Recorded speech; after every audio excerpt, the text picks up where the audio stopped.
Hello everyone, this is Tormuse, and today I'm picking up Club Meetings mod for Doki Doki Literature Club again, as a new episode is out. Episode 39 we're up to now. That's the third thing. Oh, hey! Welcome to the stream, Dev. How's it going? And thanks, Stream Elements.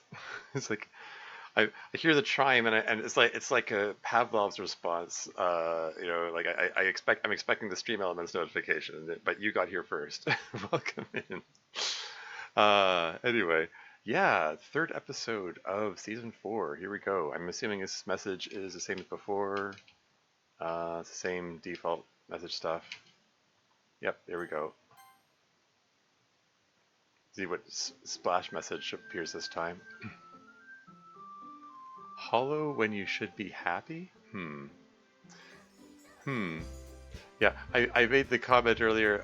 Let's hope that Monica has a good day for once. Let's turn the sound down a bit and text speed up because that's how I roll. Shoot. Sorry, bear with me a second here. Okay, just wanted to make sure things are in order before I exit Discord. Boink, there we go. Just waiting in here after you post it. Okay. Monica's doing great, no doubt. Yeah, well, I mean, the first 2 episodes of season 4, I mean, let's see, the first season she was ill and on her period, and the second episode she had a date with the player, which was stilted and awkward, and ended with her in a crying heap at the end, saying she didn't enjoy it as much as she thought she did, or thought she would. So, I mean, this is, again, with the pattern established, presumably this is like Monica's season here. Season 1 dedicated to Sayuri, then season 2 to Natsuki, season 3 Yuri. This just completes the pattern. We'll see where it goes. Did want to comment a few things. I mean, mostly I'm filling in time for the ads are going to come on in 3.5 minutes, and I don't want to just start it and then get interrupted by ads, so I'm just going to ramble a bit. But yeah, I did want to make some comments. I watched the rest of Code Stream. I watched the VOD for it after I finished catching up with the last episode. Yes, ads are coming indeed. Yay, capitalism. A few things I wanted to comment on there, because he when he streamed the last episode, he reloaded and checked all the other options, and it was interesting that with the other dialogue options, Monica did actually expound about the her schemes, her manipulations, her 4D chess game that I kept alluding to. So now it's officially canon. I don't have to worry so much about. Oh, should I talk about this? Because I heard it from like outside the mod. Yeah, the whole thing about season 2, when Sayuri blew up on her and Monica exaggerated her reaction, running off, crying, etc. Because she was trying to, her intent was for Sayuri to step in and into the meeting with student council, and for things to go wrong in the sense that they would want to put an advisor in there. It sounds like Monica fully intended for Miss Ida to find out the full truth about what was going on at the club, and the whole the super reality, the game, and all that.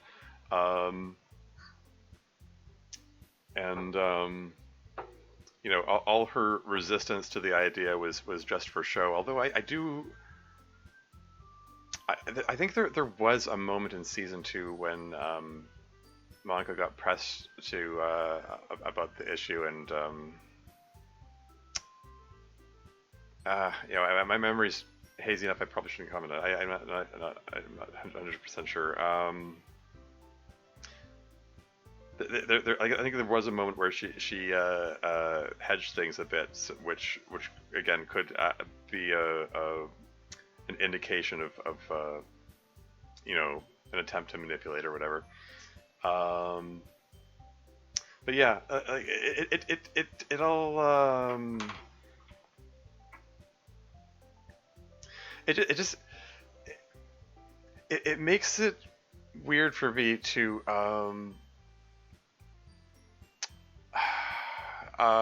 consider like you know all like trying to consider all of all of Monica's dialogue with that in mind, that anything and everything could be an attempt at manipulation, um, and really what are her motivations, you know.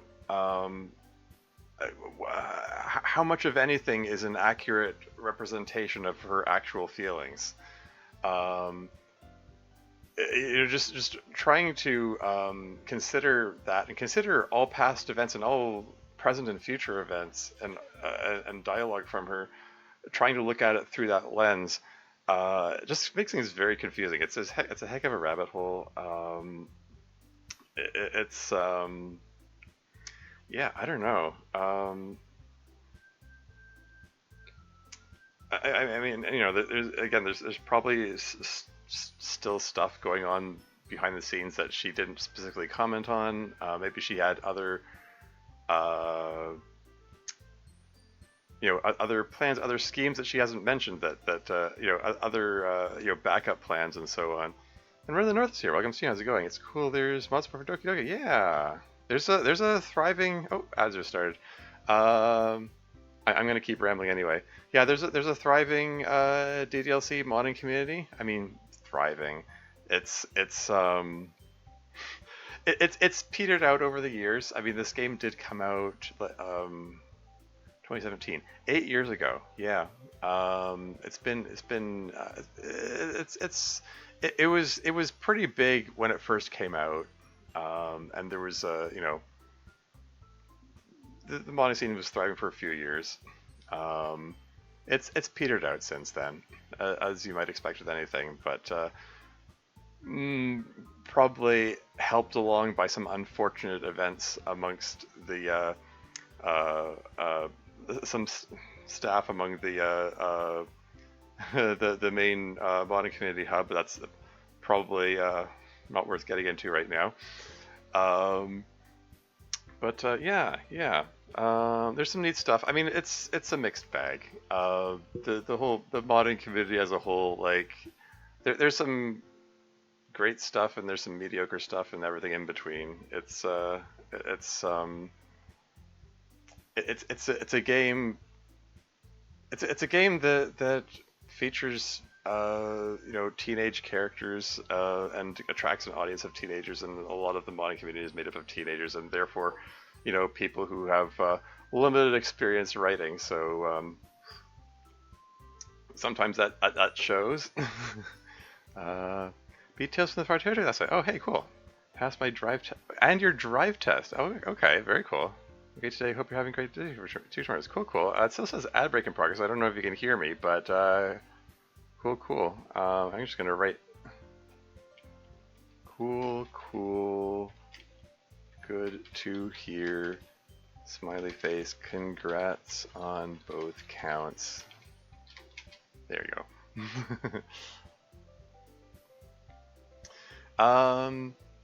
Yeah. What was I saying? Yeah. Yeah. The modding community is a bit of a mixed bag. I consider club meetings to be one of the better ones. So I've been looking forward to this stuff coming out. It's being released episodically every 2 weeks. This is episode 39. So yeah, good stuff. Looking forward to that. So we got 15 seconds to kill here. But yeah, yeah.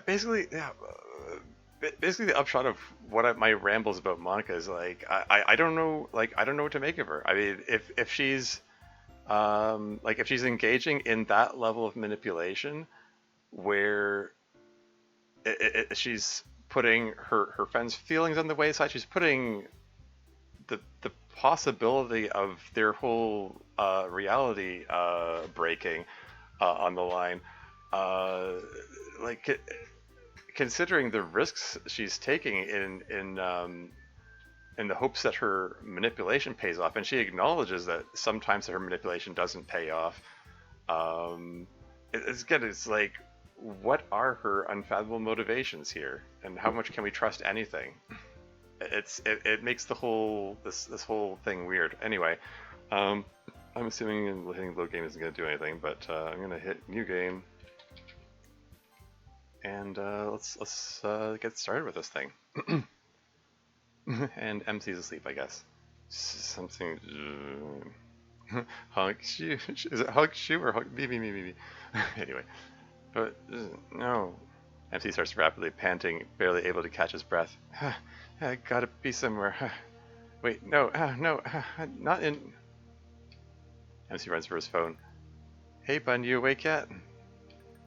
Sorry? MC rushes out the door. Ooh. This implying that he just awoke from a nightmare, presumably one centered around Sayuri. Is he still experiencing trauma from having walked in on her suicide, etc.?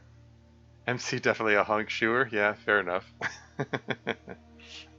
Yeah, thank you, Julie. I'm excited to watch you play Doki Doki. Cool.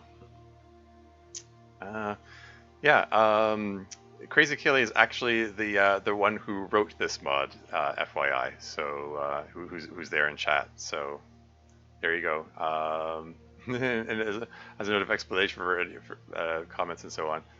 I still think it's neat the Sleebo's artwork used in the for Sayuri in the corner there. Anyway, moving on. MC rushes up the door. Sayuri, are you? MC backs away against the low wall of the windowed side of the hall. He slowly shrinks down against it, closes his eyes, and takes a few short, deep breaths. Then he runs to the door and opens it. Sayuri, are you? Oh gosh, oh man, sorry, I came in here for Sayuri. For goodness sake, MC.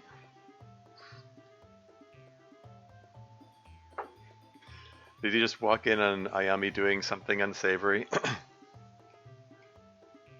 It's fine, it's fine. Don't need to worry yourself. It happens. Give me just a moment. Now then. And she's in her uniform. I'm really sorry, Ivy. I should have learned my lesson after the first time. So this isn't even the first time he's done this. Oh boy. I just noticed the Mr. Cat in the background there. Anyway. Well, like I said, the first time, I honestly don't mind. Sayuri's my roommate, and you're her very loving and handsome boyfriend, and some intrusions are to be expected.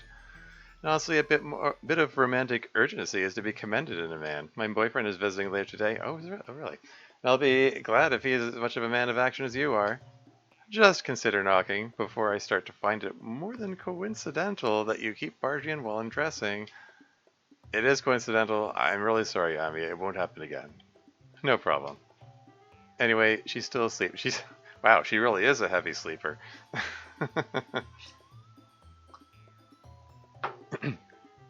I mean, presumably, like, this is the whole room. Like, anyway, moving on.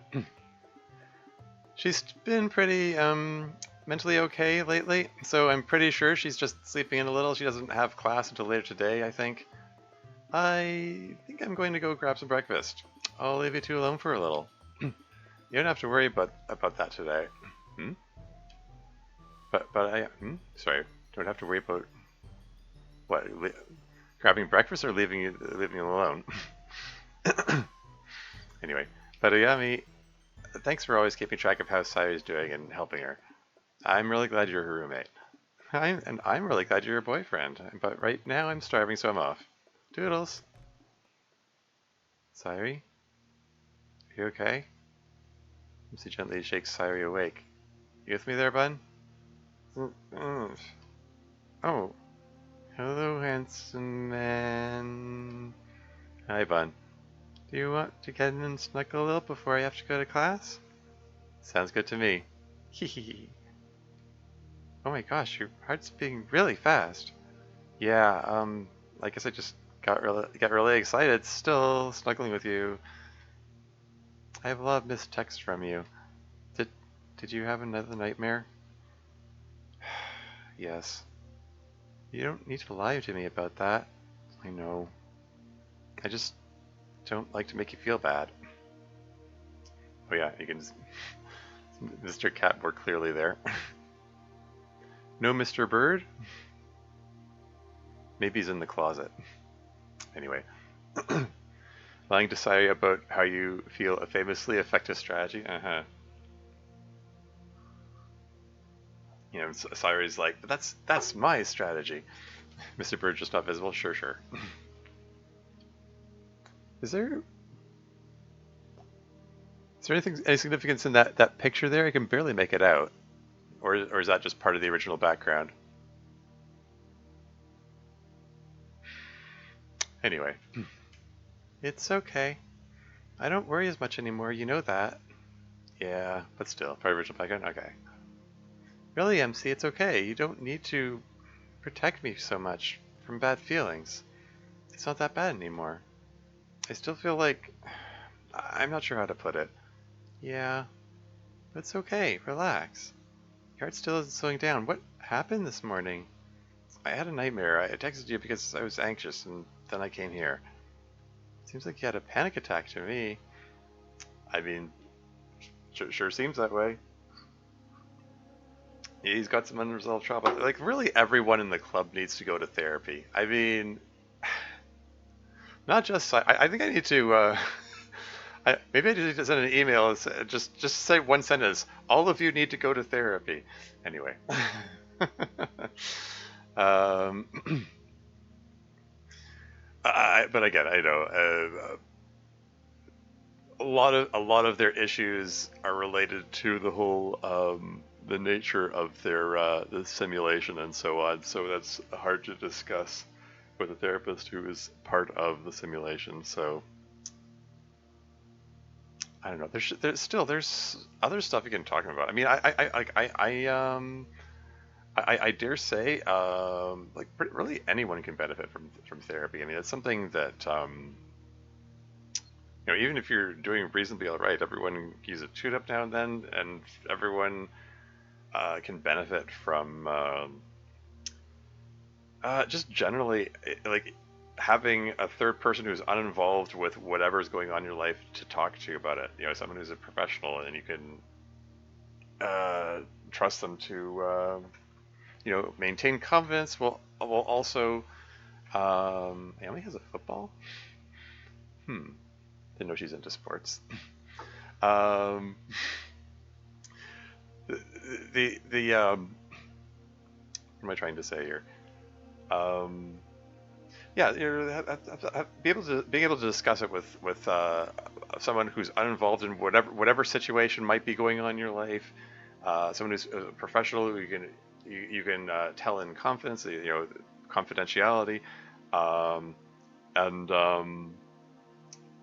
we'll be able to talk about it with respect and not no judgment, and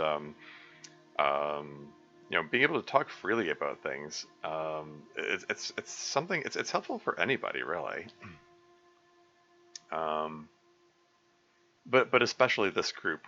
Every one of them has their own share of issues that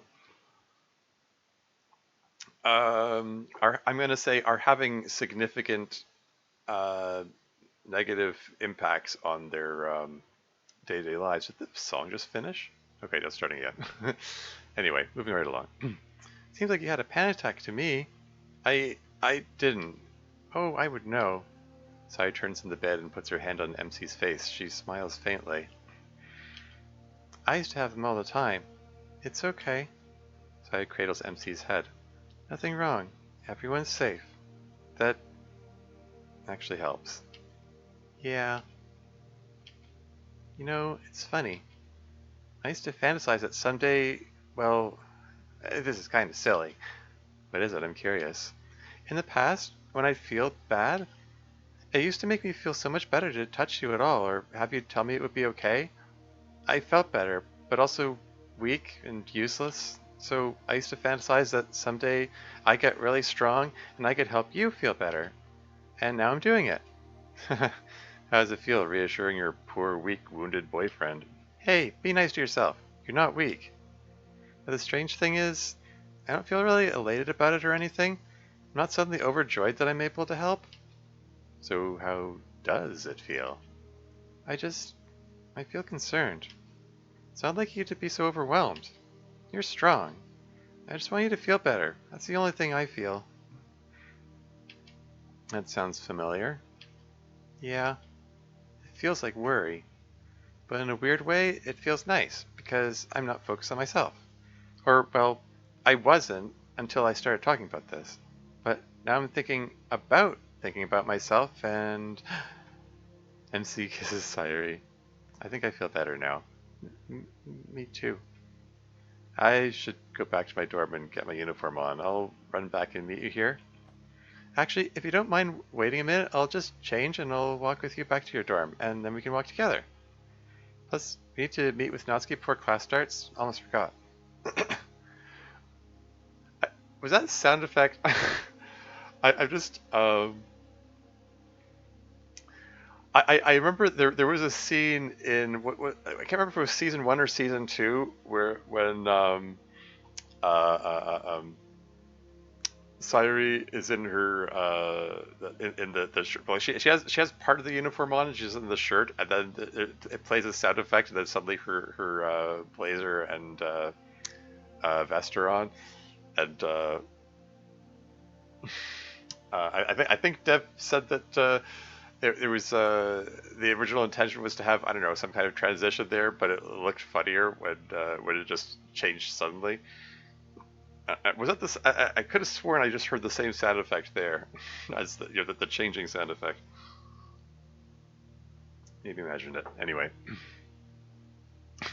I suppose MC's blushing because he's watching Sayuri change here. Anyway, Natsuki for class starts. I almost forgot. And no sound effect there as far as I know? Okay. I don't know, maybe it was a part of the music or something. Maybe there's some kind of, I was gonna say optical illusion. Audio illusion? I don't know. MC turns away as Sayuri gets out of bed and starts changing. You know, at some point, if we end up getting married and living together, you'll have to stop being so modest. Probably, but not yet. Hee. All set. Ready to go? I think so. You're really not weak at all, you know. It worries me a little that you said that. If you were weak, neither of us would be here right now, probably. Don't say that. Besides, I feel a lot stronger now. There's just something about you that makes me feel better. I feel the same way. What a wholesome moment. Anyway, Natsuki is reading. Well, oh, I don't know what voice to use. Well. Oh, what's this? You can stop trying to hide the book, you know. Yuri takes the book from where Natsuki has dropped it on the bench behind her. Let's see. A Lonely Broadcast by Kel Byron. Becoming a big cosmic horror fan now. It is not just cosmic horror. It's way more complicated than that. There's comedy and romance and all sorts of shit in it. Just because it has horror elements does not mean that I am suddenly you, okay? Friends, loved ones, distant relations. Lame. This is like your most overused joke. We are gathered here to mourn the tragic passing of our beloved Natsuki. The chance that others would perceive her differently became too high. She ran head-on into a challenge to her personal identity, reading a different kind of book than usual. And it all just proved too much. May she rest in peace. But she goes to her rest adored and cherished by the whole world. In our hearts, though it grieves us to lose a genius of her caliber, we know she's in a better place. Anyway, away from the cruel barbs and short jokes that plagued her whole life. And we know that she died in the way she would have chosen. She died as she lived. Being gay is F. Indeed. How are you, beloved? You haven't been waiting here long, have you? Nah, just a couple minutes. Plus, I got here early. I confess, I have some trepidation as to how your plan will be received by the others. Plan.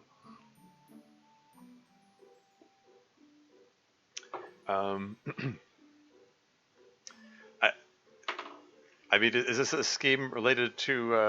Okay, like it could a scheme that's related to Ryan, or is it related to the overnight clerk? Maybe. Um, we'll see. Anyway, yeah, me too. Hopefully they. Oh, hey, look who's coming. Let's go out here. Let's go out here. It's crowded between the actual lockers. Yes. Hmm? Hey guys, over here. Yo. Still waiting on Monica? Ah, for reasons, this is a strictly no Monica project. Hmm. For reasons. Okay. Um. Okay. Now what? So what plot could Natsuki be plotting that specifically does excludes Monica?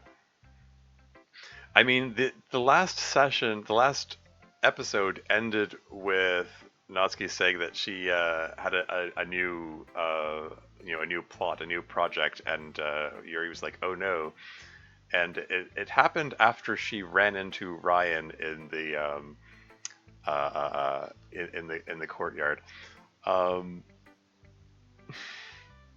is is she? I don't know. Is she thinking of setting up Ryan with Monica or something? Like, Code made the observation during his stream of the first season 4 episode uh, that you know made the observation that Ryan also has a green text box and green eyes, much like Monica does, and maybe that's just a coincidence, but I don't know. I'm just suddenly wondering if there's some credence to that theory, but we'll see. We'll see. You'll get why in a bit. So what's the plan this time? I'm actually kind of looking forward to it. It's actually, well, see, it's a little less silly this time. Oh, kind of a more serious and important one, mostly. Part of why you're here is to tell me if the plan's a bad idea. Like, my thinking might be really effing stupid here, and I need you guys to check me if it is. But here's the deal. We don't we don't find out about it yet. I guess later. And that's about it. So what do you guys think? If it's bullshit, then I'm putting my nose where it doesn't belong. Tell me. I'm surprised to hear you say that. Yeah, I'll be honest. I'm a bit surprised too. Maybe Natsuki's experiencing some character development, experiencing a willingness to get input from friends. Anyway, kind of would have expected you to just commit to doing it no matter what we said. Those days are behind me, or at least they are when it comes to something like this. Was just noticing that was MC in front during his line there? I forgot to check the Z order. I'm trying to be mindful of these things, you know, proofreading and also Z order checking. Anyway, I do not disavow my right to go on other completely righteous crusades as I see fit. You see, yeah,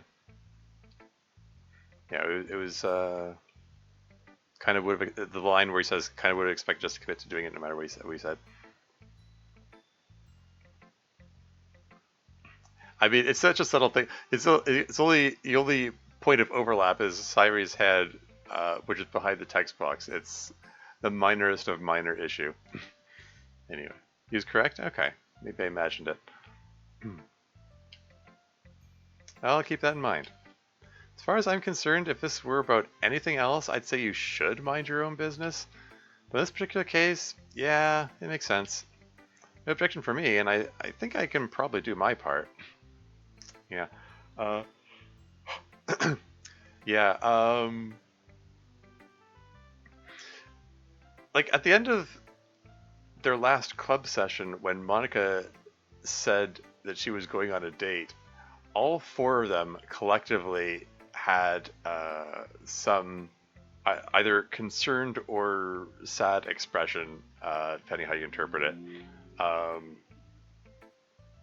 Like, there's a definite impression that they're concerned about Monica's mental state with how it relates to the player and all that.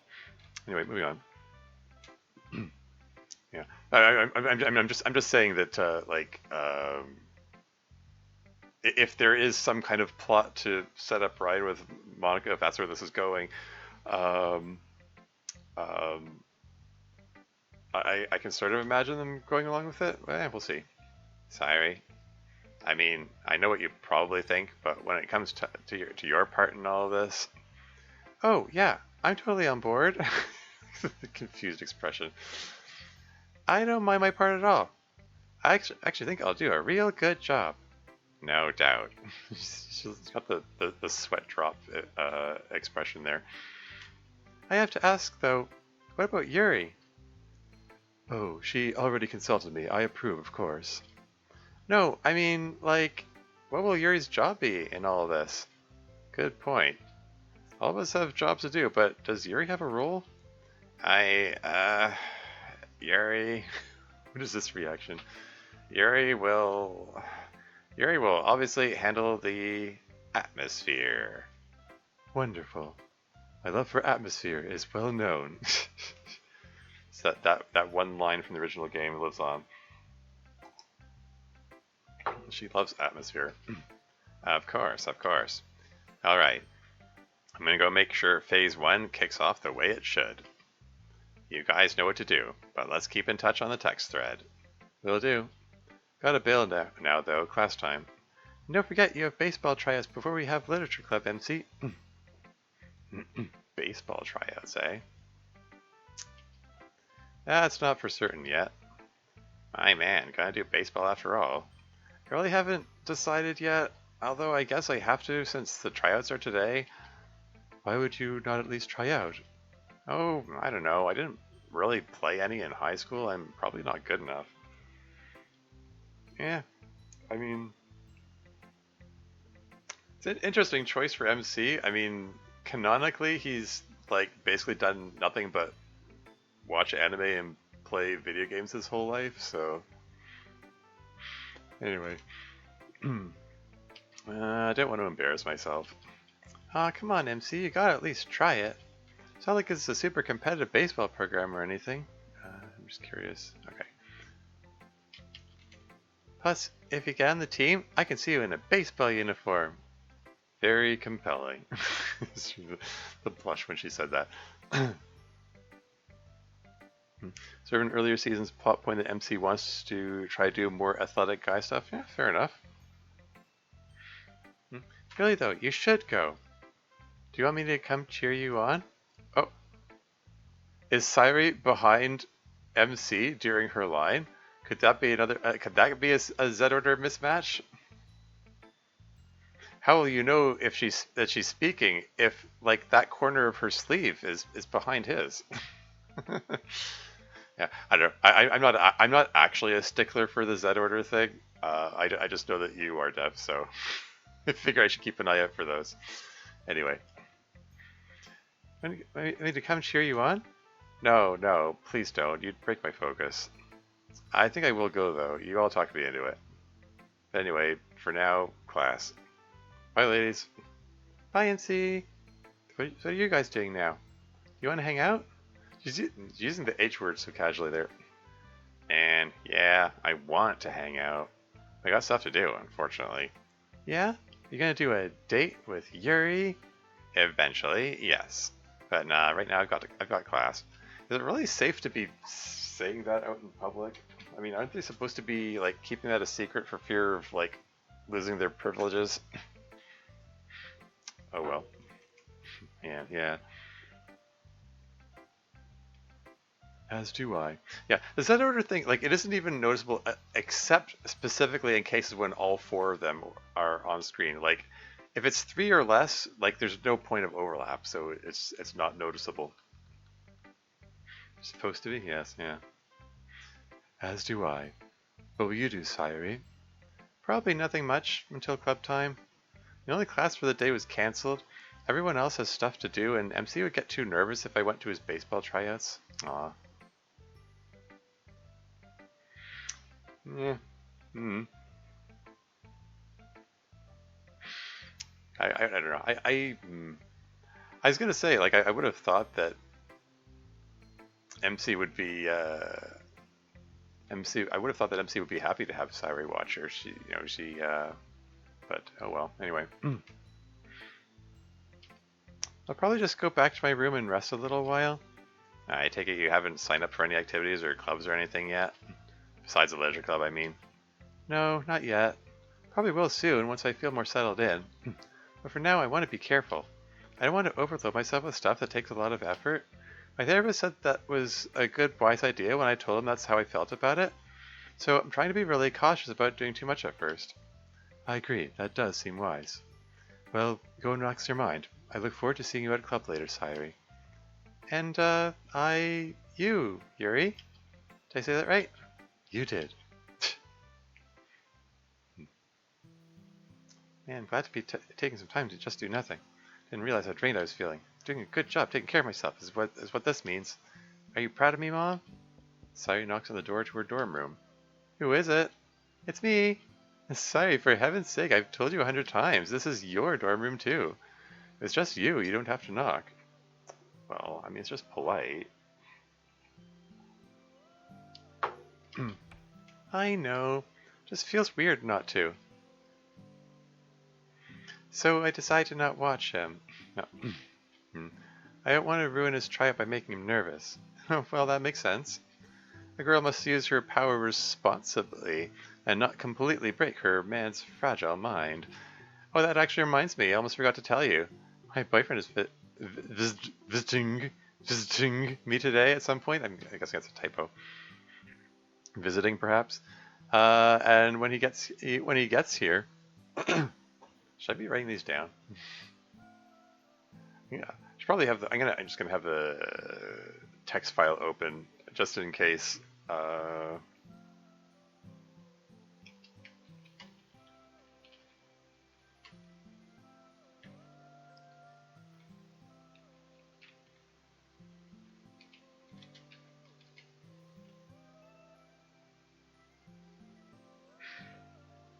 Anyway, moving on. And when he gets here, someone knocks on the door. Is that you, baby? Yeah. Hang on a second, just a second, I'll be right with you. So, Sayuri, I was going to say, as I said before, I don't mind if you stay, especially if you need to rest, like you said, but you may want to leave, if you get me. I totally get you. I can definitely be somewhere else for a little while. You have fun, okay? Well, seductive face there. Oh, hi. I'm a roommate. Go get her. Go get her, slugger. Amazing. Thanks. She seems cool. Yeah, she's wonderful. Now shut the F up and kiss me. I'm gonna rock your world. Sayuri's so wholesome. Yeah. Well, wonder what I should do now. Dot dot dot. Oh yeah. It just suddenly occurred to me I should probably.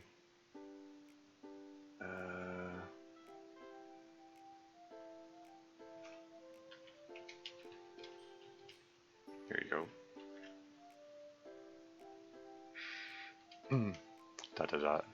Sayuri creeps closer to the door and puts her ear to it. Are you sure? Shouldn't rush into this just because. Yes, I'm sure. Are you sure? Oh, yeah. Because if you weren't, that would be okay. No, I'm good. All right. I probably shouldn't be listening to this. But I don't have to leave, right? She even invited me to stay. So she wouldn't mind if I listened, right? Still, it is a little weird. Maybe I should just... Ah! Sayuri keeps listening. So, baby, do you, like... Please just shut up. Oh. I feel sad now. Maybe I should talk to her later? Or maybe not. How strange. I wish I could talk to MC right now. Or Manka, or Natsuki, or Yuri. Then I'd have to admit to being a sexy eavesdropper.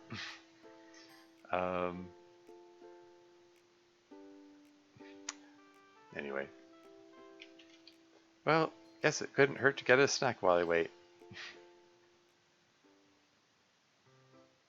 Hey, it's Fuki.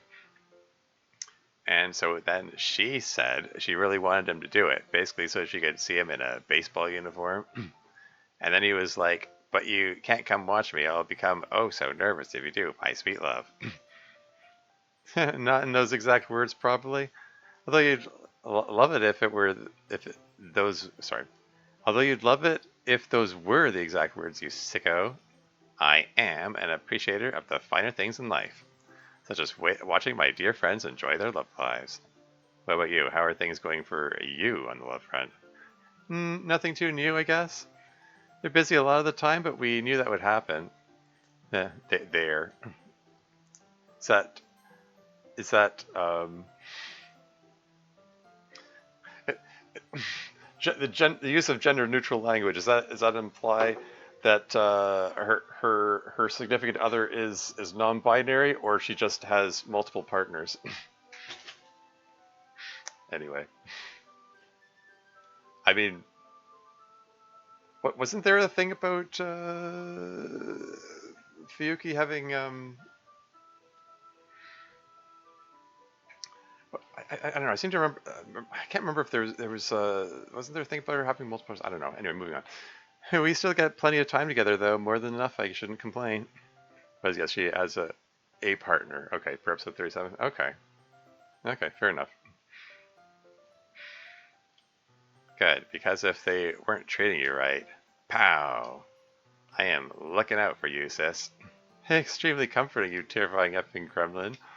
So what happened next? Oh, we actually talked about a new plot of mine. I'm sure they were delighted to hear about another plot of yours. So what is it? Don't keep me waiting. It's, well, it's secret. Even from me, your most favoritist person who doesn't have purple hair in the whole wide world. Sister, my heart, she is broken. It's not like I want to keep anything from you, you know. It's just about secret stuff. And other people's lives, too. Stuff they probably wouldn't want you to know about. Oh? So, okay. Um,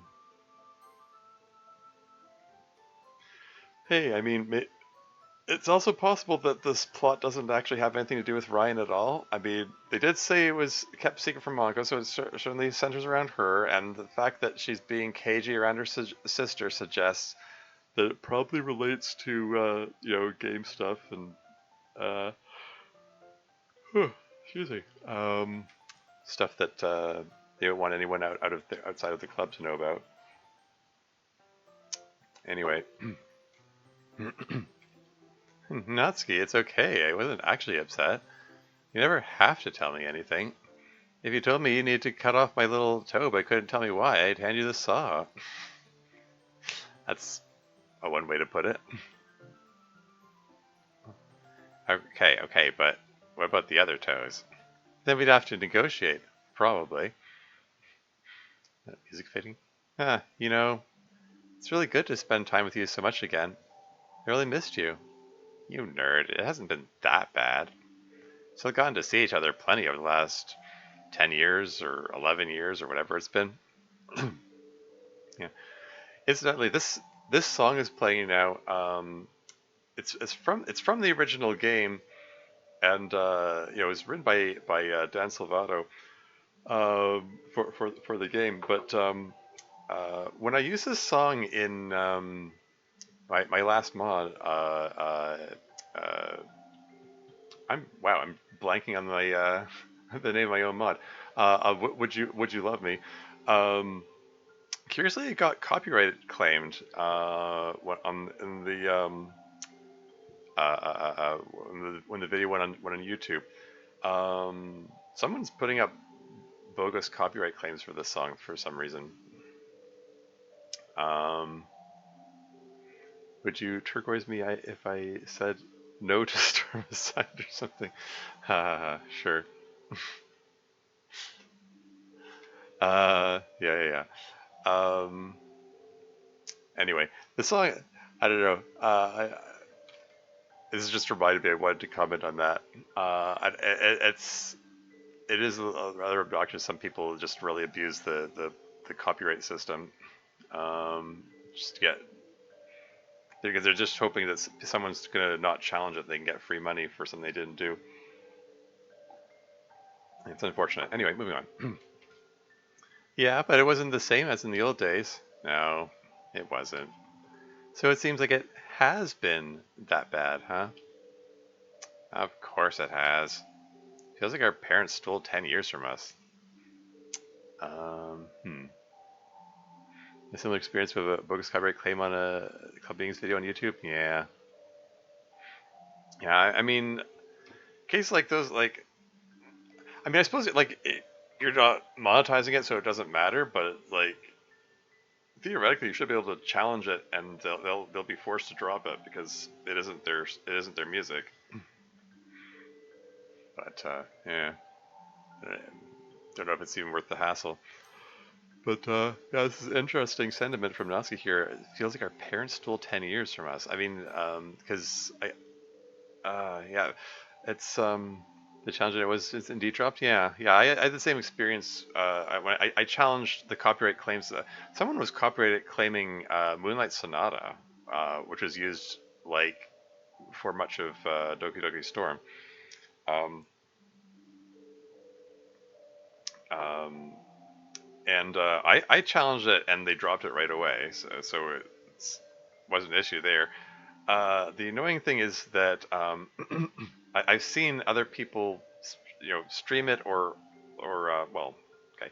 I mean, mostly, it's really only the case where the content mill channels put my mods up there. They mute the music in those sections, and it's annoying to me because that means that anyone watching that video is not getting the full experience of the mod because the music is part of it.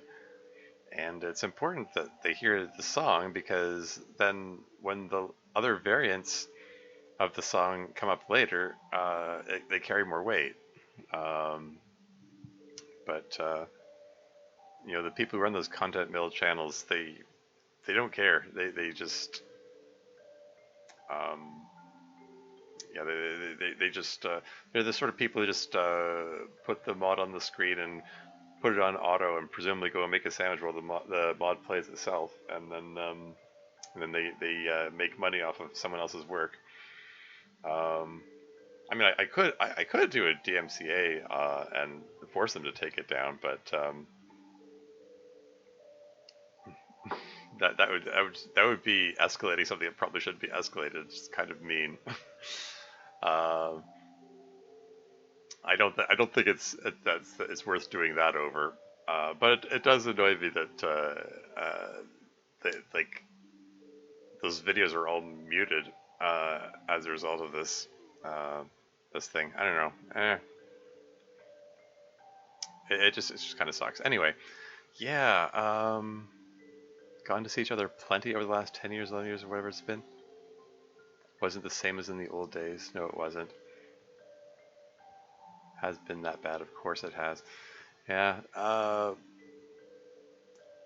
But yeah, basically, yeah. My memory of some details of the first three seasons is hazy, I suppose. But I gather, like, I remember, if memory serves, Natsuki, when their parents split up, Natsuki's living with her dad, and Fuku's living with her mom. Uh, so they haven't seen much of each other, or as much of each other as when they were living together. But yeah, this is an interesting sentiment here that Natsuki's expressing. It feels like our parents stole 10 years from us. Uh, Fuku lived with mom and Natsuki lived with dad post-divorce. Yeah. Yeah, anyway. I mean, I am really glad that we still got to see each other sometimes. Because I shouldn't blame them too much since we saw each other occasionally. No, you should. Sisters should not have to be grateful for the rare opportunities that they have to see each other growing up. It's their fault we were like that. I just try to forgive them as much as I can, although it's hard. I still don't know why they had to hate each other so much. Dad said I'd understand it when I had kids of my own. Huh, that's funny. What? Mom used to say the same thing when I would ask. Guess they're not as different as they think they are. Dad never really seemed to think they were different from each other. He just, well, yeah. Anyway, enough talk about them. We're back together now, and no one can stop us from spending as much time as we want together. So you have your club soon, right? Not for a little while still. Although, hang on. Actually, one of my other friends wants to see me in person right now. She wouldn't ask unless it was a big deal. Oh?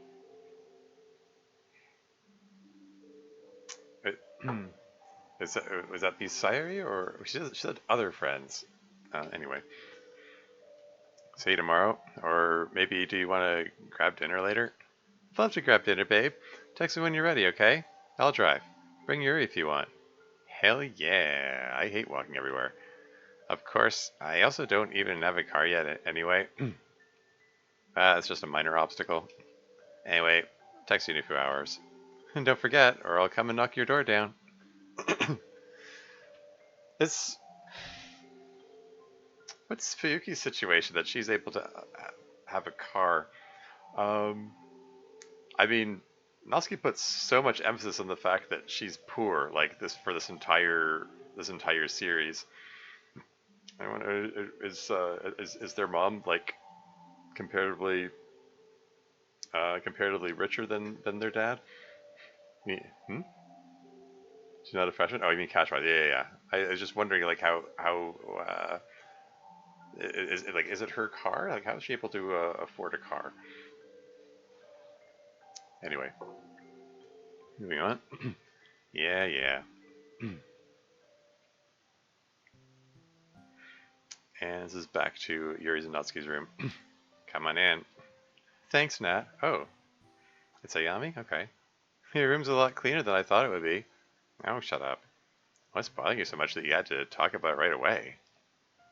Wait, why does Yuri have so many knives? Ayami, focus up, girl. Sorry, Yuri's not gonna be back anytime soon, is she? Nah, she's got class. Now come on, out with it. Well, it's about my boyfriend. Oh, yeah? Last report on him was that things felt weird, right? Right, but remember, you can't tell I ain't gonna tell anyone, dude. It's been a long time. If I was going to blab, I would have done it by now. And that's probably true. So, yeah, I still haven't been feeling like anything for him. Haven't been feeling anything for him? Hmm. Um, the, why would you put up with the long distance thing? I'm confused. There's a reason for it, but it's not revealed in the universe, nor is it ever likely to be. Um, a reason for it? Wait, is that still about the car, or?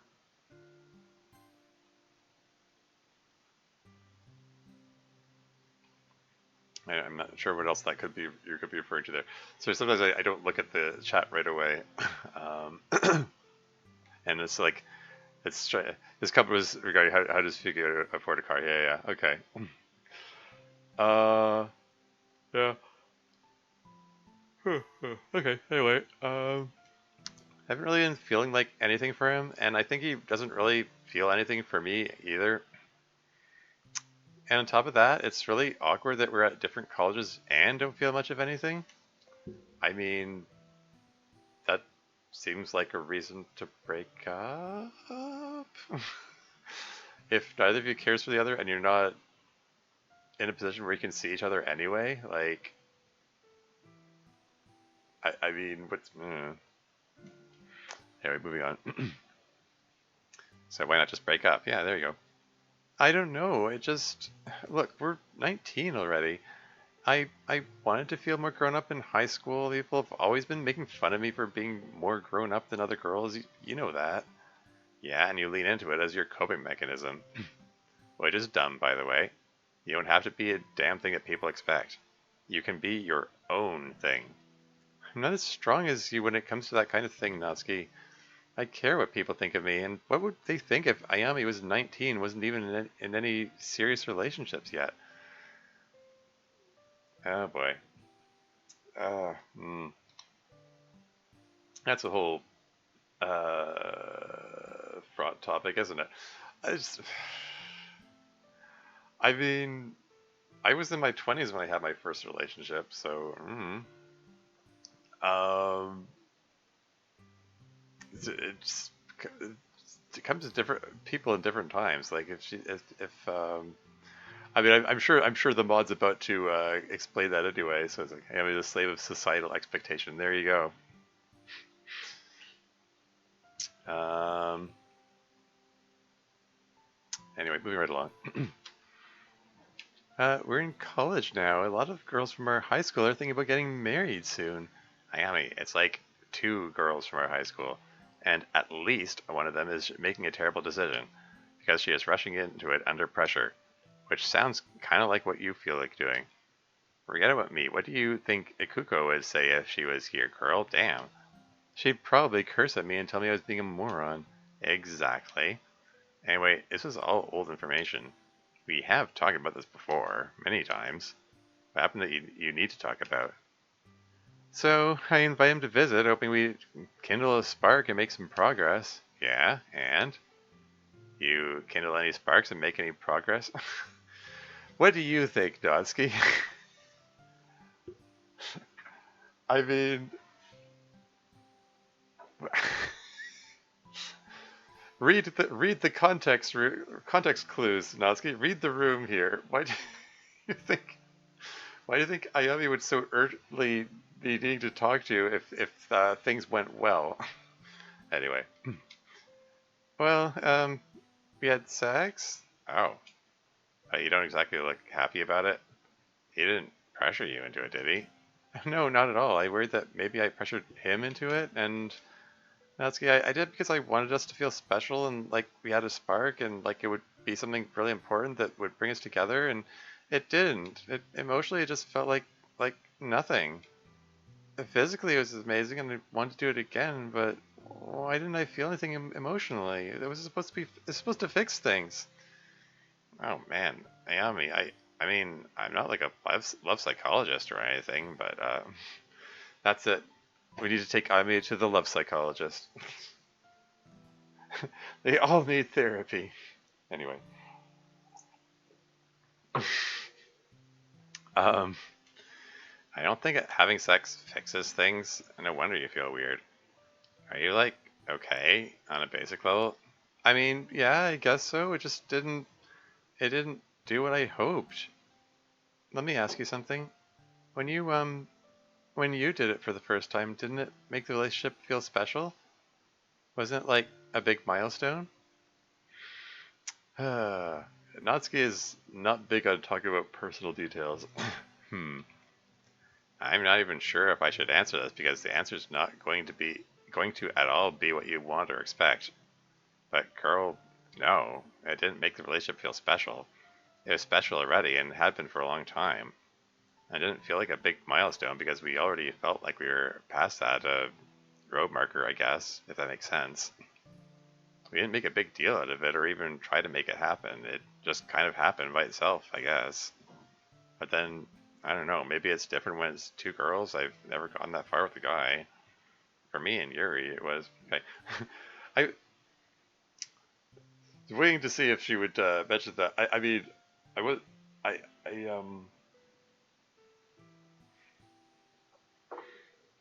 like, I, I don't think we've had confirmation before this line that Ayami is aware of Natsuki and Yuri being a thing. Because like they kept it a big secret all through season 3. Oh wait, shoot, no, the sorry, no, they did find out. I remember. Okay, sorry, it's coming back. Yeah, and then the bully, and then Yuri punched out the individual, the gender non-specific individual who made fun of Natsuki. Um, yeah, I was just like okay. I was momentarily like, does Ayami know that she's with Yuri? He came out to that. Yeah. Yeah, I remember now that there was a bit of a kerfuffle around that, and some of the bathroom gang walked out of the room um, when when she told them that she was dating Yuri. Anyway, moving right along.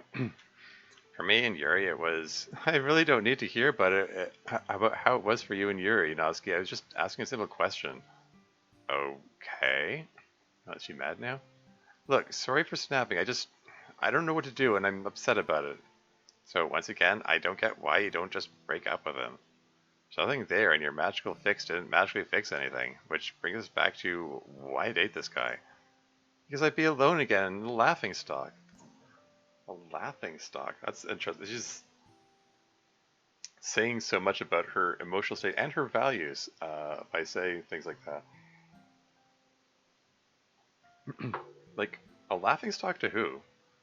I mean, she's in college where presumably she doesn't know very many people. Like, who would even care whether she's dating someone or not, in a relationship or not?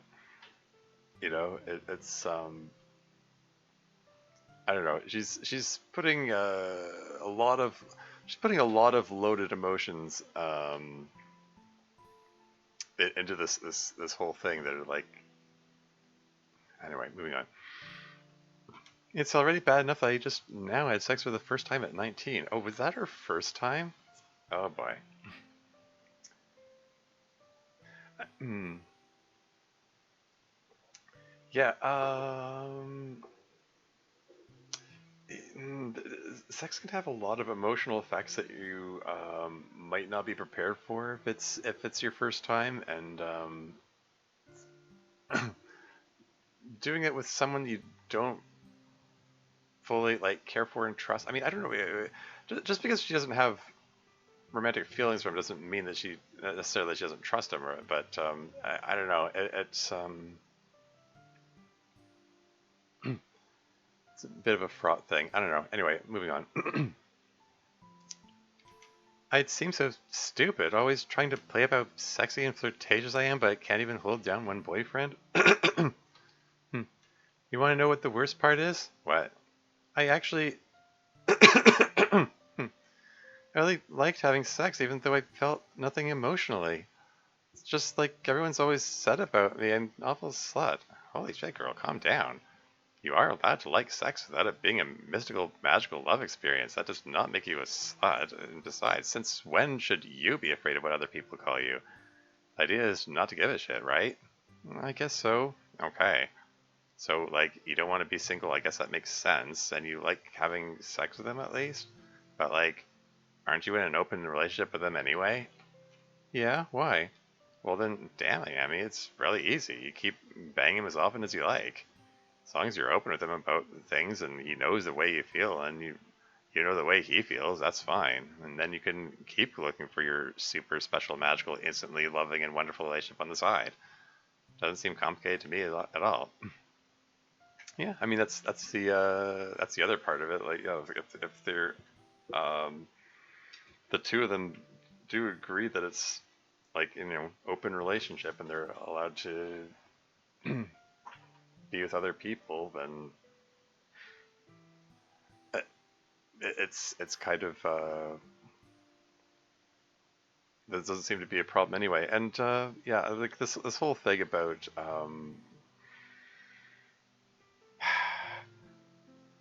yeah, all the slut shaming stuff in there. I mean, when it comes to consenting adults, I don't know who needs to hear this. When it comes to consenting adults, it's okay. Like, you don't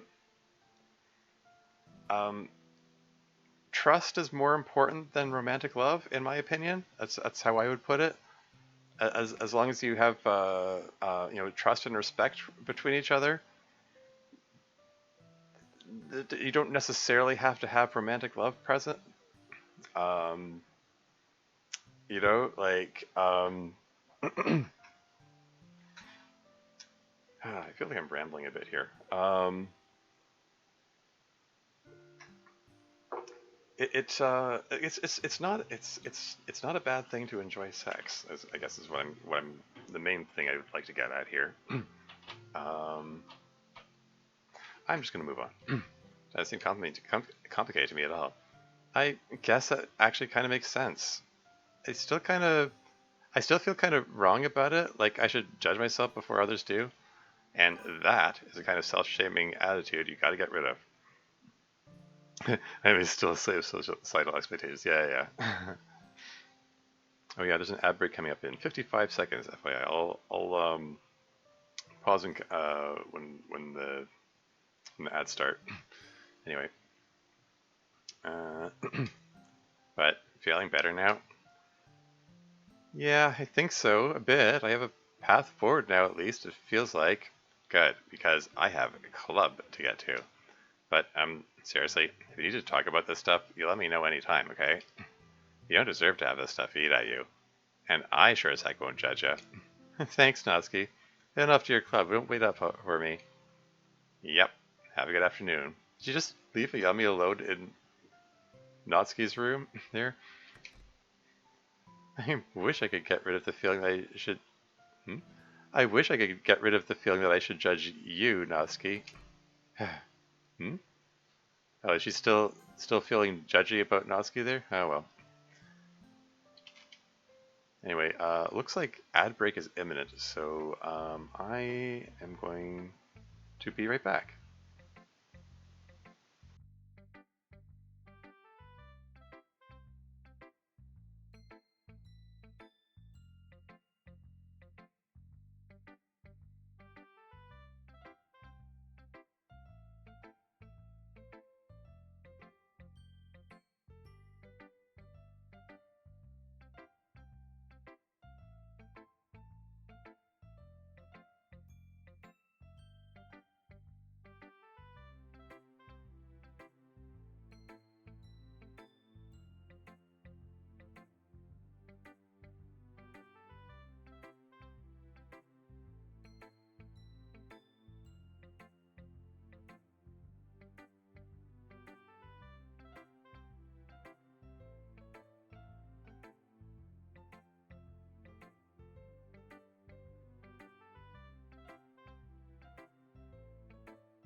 And back again. See the other side of advance. Yep.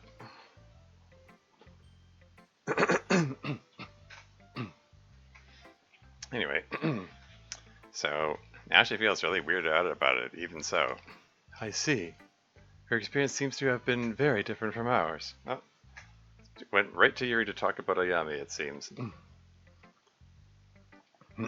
Anyway, yeah, no kidding. I sometimes wonder if such experiences work the same for allosexuals as compared to me. Hmm. Good question. I mean, I don't know. I mean, we established that Yuri's demisexual, so her whole experience of sexual attraction in general probably works differently from allosexuals, i.e., like heterosexuals and heterosexuals and straight and gay people. uh, it's yeah, I don't know.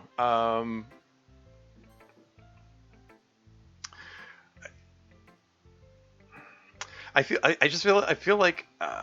like there's a lot that I can say about this whole topic, but I'm like I feel like I don't know. I want to give some kind of nuanced take, I guess, because it's complicated. It's part of the complication is that I'm saying this on Twitch and have to be mindful of the PG-13 rating. Uh, but part of it is just like everyone's experience is going to be different.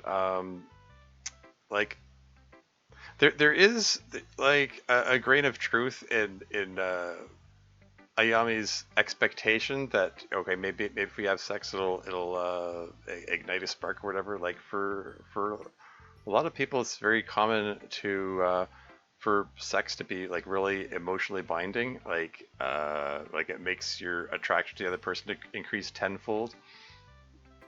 Um, but that experience is not universal. So um, yeah, I don't know. I mean,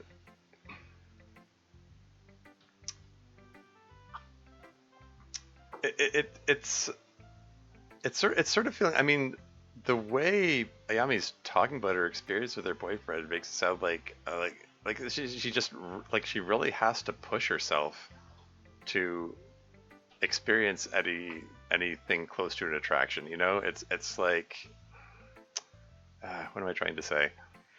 Um, I don't know. It's feels like she's not being honest with herself about a lot of things. I don't know. There isn't really enough information for me to draw any conclusions. I'm just reminded of some friends and some acquaintances who are like um, are in same-sex relationships, but attempted to have a relationship with the opposite sex because of societal expectations, as Dev alluded to there. Um, um, it's pretty common for some people to force themselves into a relationship that they're just not into because they think it's expected of them.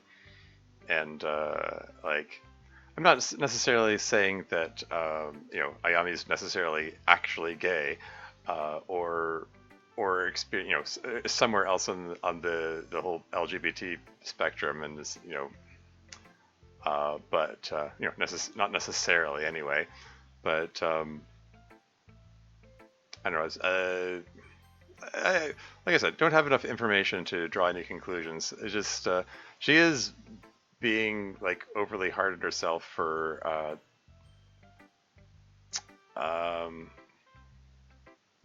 both for not sufficiently fitting into the societal expectation that she thinks that she's supposed to fit into, and also for being too hard on herself for enjoying something that it's okay to enjoy. Anyway, moving right along. Um, but it seems like it's a thing down to individuals. I mean, yeah, there you go. I think it's like more about the fact that she doesn't love her boyfriend. Perhaps. But even with that eventuality in mind, your solution seems a good one. I hope so. She really puts a lot of pressure on herself. Most people seem to, ourselves included. True. Ladies. Hey, Monica. Haven't seen you around much today. How you been? Fine. You're acting kind of weird. It is her usual device of always acting like she has something to hide. Oh. Oh, that. Yeah, I'm familiar with that. That is not a thing I do. I'm afraid it is. Whatever. What are we doing today? Well, at first, we're waiting for Sayuri and MC. And there's one of the two, and she's not in her uniform. Um, wasn't she in her uniform the last time we saw her? When did she have the chance to change? I mean, anyway. Wow, no uniform? It's not required, is it? I mean, this is college. They only require it at class and formal stuff, right? Right. You don't have to wear our uniforms to club anymore. I do feel slightly underdressed compared to everyone. Heh. Nah, I think you're fine. It's just that, I mean, at this point, being in uniform for club is just, like, baked into me on a spiritual level. I couldn't even think of the possibility of not wearing uniform to club after so long doing it. And I just prefer wearing my uniform to club. It makes me feel more literary somehow. No judgment on you, of course, Sayuri. And I just prefer wearing the uniform in general because it's more formal and impresses people more. And I don't prefer it at all, but I had to run straight here from baseball, and it was either wear a dirty baseball uniform or wear this. You totally should have worn the dirty baseball uniform. That would obviously have been better. Man, you are still so obviously down bad for him. What do you mean, still? Why would I ever stop? I believe Natsuki is suggesting that perhaps your ardor would cool after so much time having passed. Sorry, we don't have the budget for that, yeah. Yeah. Yeah, not that I'm an expert or anything, but usually things supposedly cool off after, a little after a while. No way. My being really badly down for MC will just keep growing. Exponentially. That's exponentially, Sayuri. Like exponents in math, remember? That suddenly makes more sense. I kind of like exponentially, though. It makes sense. It really does. The way things suddenly exponentiate is rather explosive. Your wordings are often very compelling, Sayuri. And on that literary note, we should probably start club. Can we do poems first today? Sure, for the usual reason. Want to get them done with? Yeah. Sure, easily done. So the theme this week was to write an ode to something people normally find bad or ugly or negative in some way. Natsuki, you want to go first? Could be an ode to spiders, perhaps? Oh, look, Sayuri and MC holding hands. No, I'm kidding. Uh, yeah, sure thing. Mine's kind of hard to write, actually. I don't usually get very emotional over my poems, but this one weirdly affected me a lot. And, well, you can see it for yourself. The Crab. I used to hate you. I thought you were a murderer. I thought you loved to kill and make me sad and hurt the people I love. But I guess you don't really know what you're doing. You're just trying to make your way in the world. You want to live, just like everyone else. You didn't ask to be made this way, and you're just a part of us. It's not your fault you can't live without killing. It's not your fault people die. It's not your fault you make me sad. It's not your fault you hurt the people I love. That's just the way you are. You just got damaged, and now you're the way you are, like me. A weird part of me wishes we could live together without hurting each other, but we can't be friends, Crab.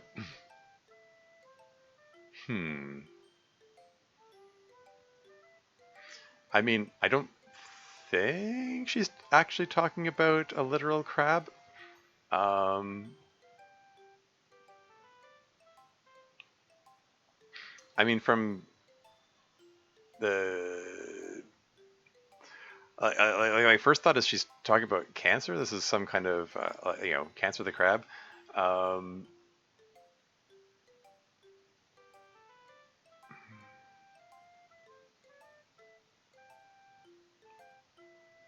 the way you are, like me.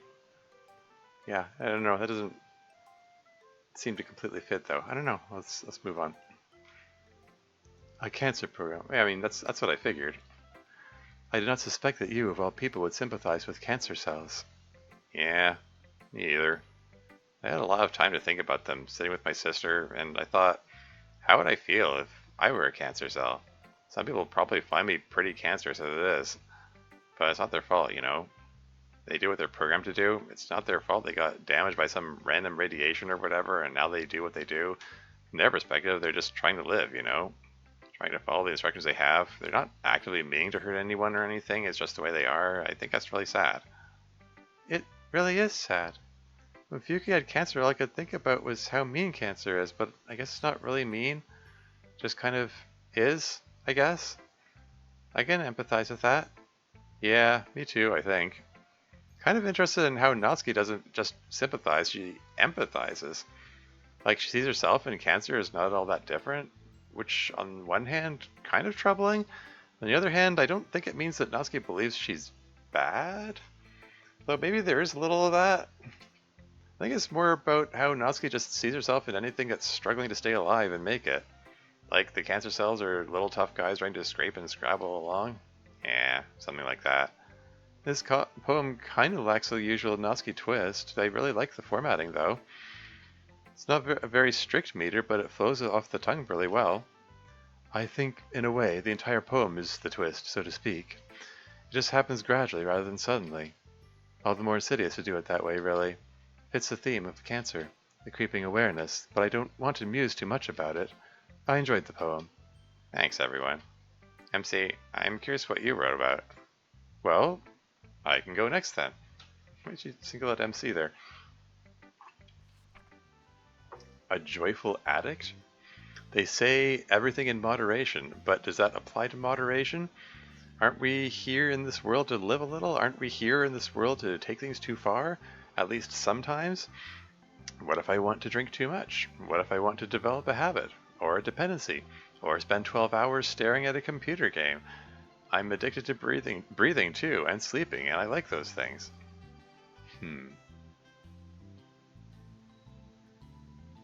Oh, there you go. An ode to addiction, I suppose? Oops. He wishes to get smashed. A noble goal. I mean, it's not just drinking that I'm talking about here. Yeah, excess in general, I got it. But I approve of the message. Sometimes you gotta cut loose a little. Even in a dangerous way. I mean, I'm obviously not a drinker, but even aside from that, I suppose they're past the whole drinking incident from the third season. Should we help if one of them just said "ode to X" up front instead of making us access the metaphor? Yeah. Also, I just noticed that they're almost ordered in height order from shortest to tallest, except that Yuri and Monica should be switched. Although when the focus is on Monica, it makes her hair slightly taller. Anyway. I mean, obviously not a drinker, but even aside from that, danger lurks in excess. I've always had a hard time with the idea of excess, of not controlling everything. That's exactly why you need to cut loose sometimes, Monica. When you decide you're comfortable, I mean. I don't want to pressure you too much. I like the poem a lot, though, MC. It's not too long. I was able to follow it really easily. Sometimes I feel like I start writing and then I'm just really too indulgent with myself. I just write and don't check myself at all. Yeah. Yeah, I suppose I should comment on it. Yes, Dev, I did notice that when Cyrus said you should cut loose on his Monica, Natsuki looked troubled for a couple of frames there, presumably because she was thinking about the time she spiked Monica's drink in season 3. Anyway, moving on. I should really be shorter sometimes, I feel like. Insert Natsuki short joke. Anyway, your poetry is great as it is, Bun. The way you just write it straight from your brain is amazing, really. Everyone keeps saying that, and you're all probably right, but still, I want to improve. I think I'd like to start editing more. Maybe work on getting my poems a little shorter? But anyway, this is about MC's poem, not mine. The part of the poem I liked the most was the comparisons at the end to breathing and sleeping. I found that part rather thought-provoking. We are addicted to things no matter what we do. That they are necessary to life does not make them an addiction. Oh, here's me sinking into my water addiction here.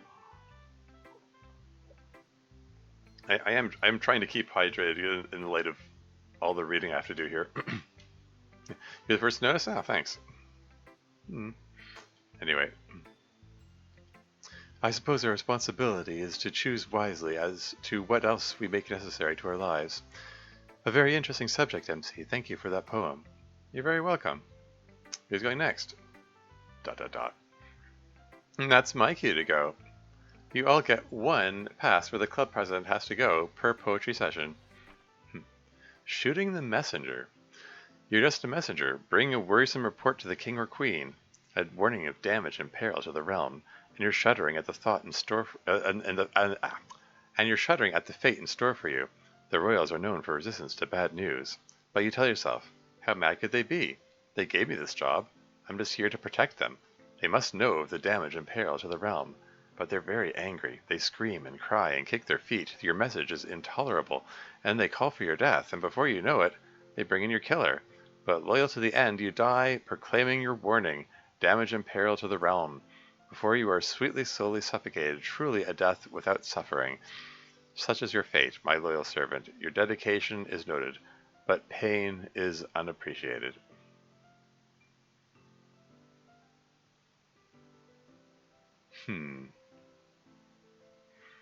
So what's this an ode to here? Or how are we going to access the metaphor here? I mean, this is an ode to bad news, I guess? It's really not just the messenger themselves. Yeah, moving right along. Almost sounds like a Siri poem. It does have a device where a somewhat childish premise is inverted into darkness, I think. But other than that conceit, the poem actually screams Monica to me. Yeah, reading it again, I see what you mean. Very direct dialogue style and the sudden ominous shift in narrator perspective. I'm fond of those. Yeah, that's why into realizing that it's Monica herself talking to her pain really tracks. Kind of feels like it's filled with love and hate. Like you have a love-hate relationship with pain. I guess that's kind of the point of the poem, yeah. Like, of course I hate pain. Who doesn't hate pain? But at the same time, if you think about it, it really is a loyal and helpful servant. Yes. As we recently discussed, there are people born without the ability to feel pain. And as we discussed, we find from them that feeling no pain is a terrible disability. Yeah, exactly. And so as much as we hate it and kill it with medication to some extent, it really is looking out for us. Strangely, I find pain more endurable when I think of it that way. As an over-enthusiastic royal messenger who just really wants me to be aware of the problem. Yeah. Yeah, the same can be... as much as this can be said about like physical pain, it can also be said about a lot of things. About things like, like emotional pain, like anxiety and stuff. Something that working through with my therapist for that matter, because I have some anxiety issues about a lot of things, but particularly lately about like world events, global politics, particularly like U.S. politics lately, and scary things happening there, and I just have to remind myself that as much as it's easy to get worked up and concerned about it, just to keep in mind that the anxiety it's there to try to be helpful and communicate a message about to be on alert, but it's like I sort of have to, and on some level, treat it in a way of like, okay, it's you did your duty, I don't actually need to be on high alert right now. That's just going to stop me from being able to function. You know, um, it's I don't know. That's what it reminded me of. Um, yeah, same can be said for a lot of like a lot of emotional disorders, really. Um, anyway, moving right along. Thanks, little guy. You're very enthusiastic, but message received. I really love that image. I thought you might. I usually really don't like physical pain very much. Very much. Sorry? Something you're not telling us here? But it's neat to think of it as just a guy trying to yell at you that something weird is happening. Maybe a little too loud. But think of it as something nice really does sound like it would help. Plus, it really goes with the theme we did this week for poetry. It really recontextualizes something that I thought was really bad in a positive way I never thought about before. G'day, welcome to the stream, Oxy. How's it going? Recontextualizes something that I thought was really bad in a positive way I never thought about before. I think your poem is really cool, Monica. Thanks, Sayuri. It means a lot. Do you want to go next, Yuri, or should I? I will go. Ode to Blood? Okay. A brief... Oh, no. Oh, dear. Is this... Is this... Is this... Oh, dear. Is this like a self-harm poem? Okay. This might be yikes. Let's go. A brief red splash, a thick wet sound, and you will shrink upon a wall and scream, and the eyes will widen. But if I could shrink down and dive in, I would find a whole world of creatures, native and foreign, defenders and invaders, a rich ecosystem, a red ocean of life. And you great beasts of burden, millions in a drop, racing to deliver your payloads, you are all that stands between me and death. Interesting. Okay, yeah, so it's a poem about blood, and I guess she's talking about the blood cells. Millions in a drop. All right then. That's a very you poem, babe. I acknowledge the fact. To be honest, the first few lines made me expect some kind of rhythm, but then the poem goes on and there's not really that rhythm anymore. It was a little jarring. Ah, I see what you mean. That was indeed not my intention. It's not often I think about issues of meter. I must be more cautious about it. Other than that, really, pretty poem. The way you made blood, oceanic, is really cool. And yeah, very Yuri. This poem, too, is Yuri. It certainly is. And that's enough for letting in the literature club. Rich with wonderful metaphors as usual, Yuri. My particular favorite was the image of red blood cells as beasts of burden. Made me think of them as like vast squat red cattle roaming over the landscape. That, or something like it, is certainly what I was hoping to conjure. I really like how Yuri brings stuff back to being oceanic. She always makes the ocean sounds so bright and colorful. Sorry, bright and cheerful and full of life. I think that's supposed to say sound, not sounds. You still there, Dev?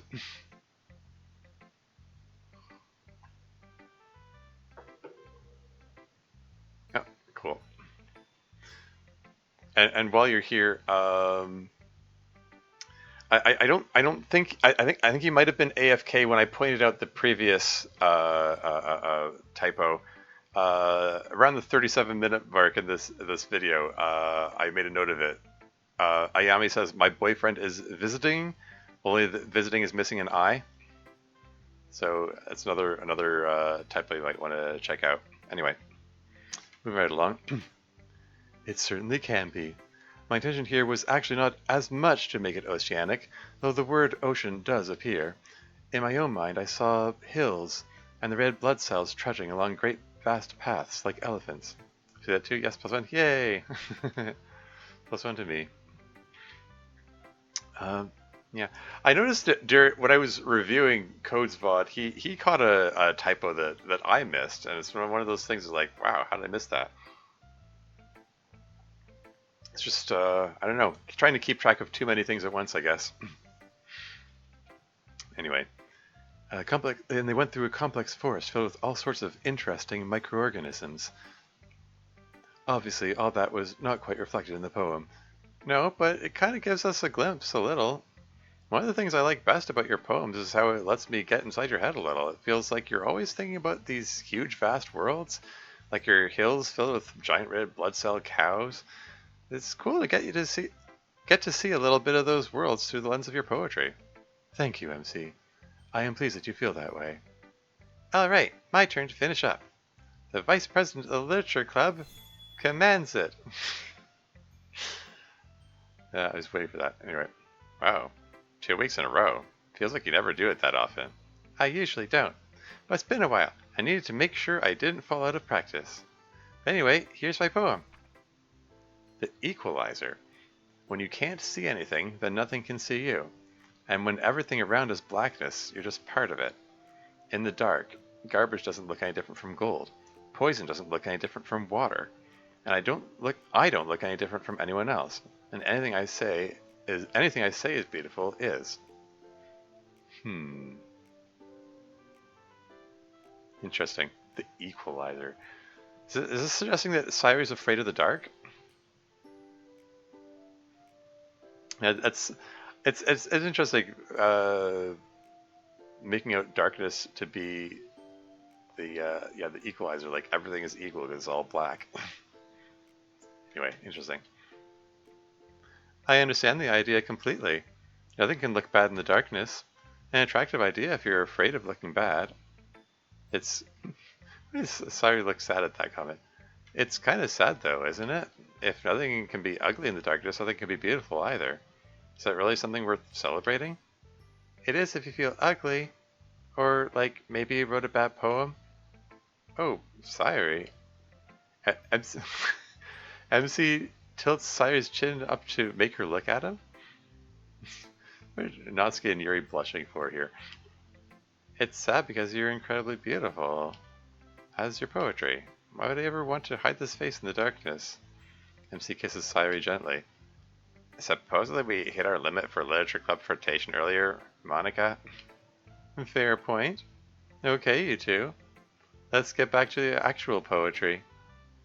I don't have too much else to add myself, I think. Natsuki? Yuri? I can't remember if we've talked about it before, but I feel like shorter poetry is underrated. Shorter.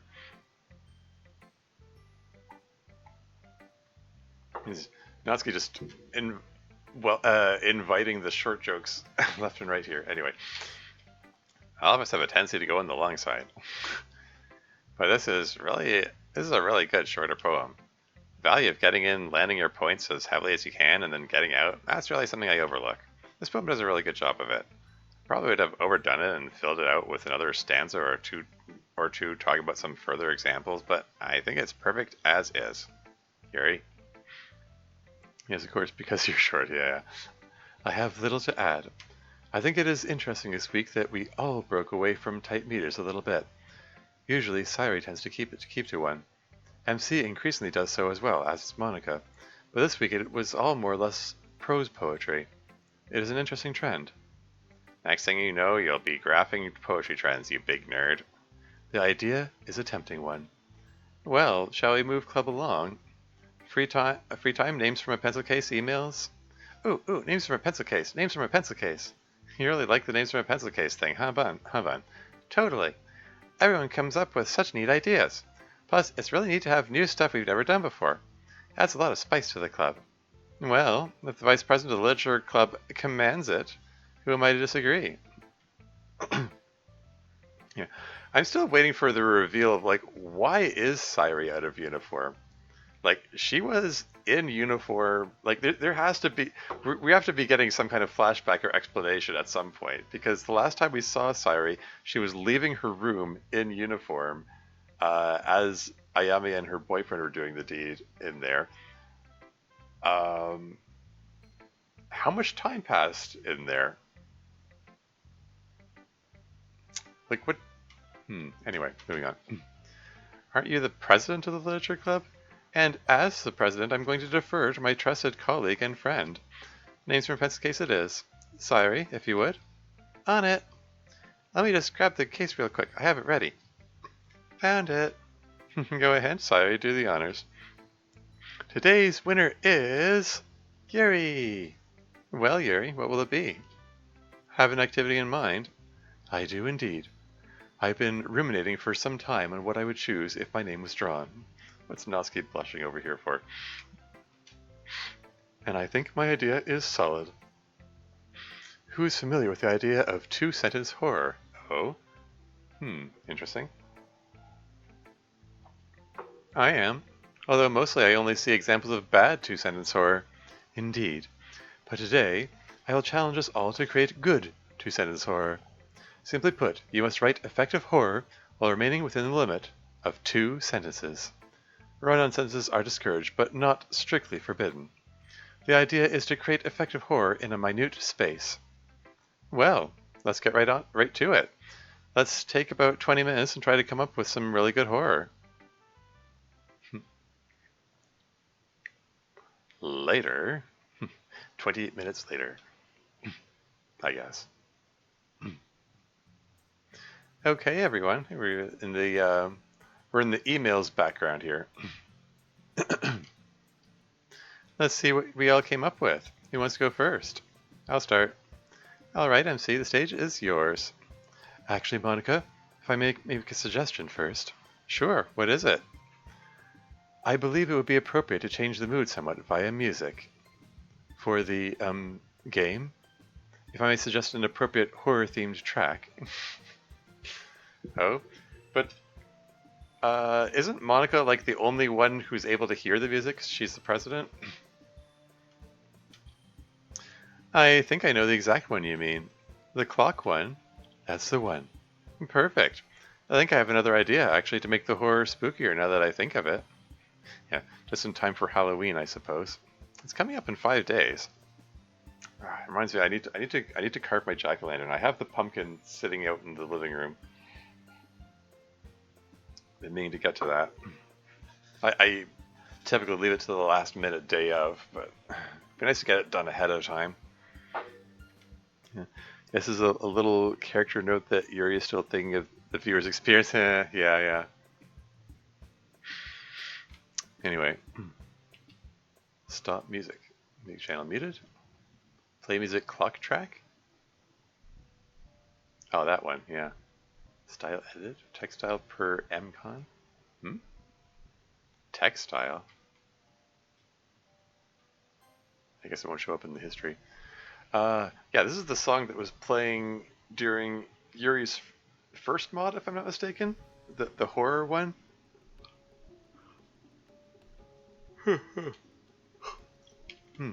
Anyway, moving right along. Excellent, that should be sufficiently spooky. Alright, now the stage is yours, MC.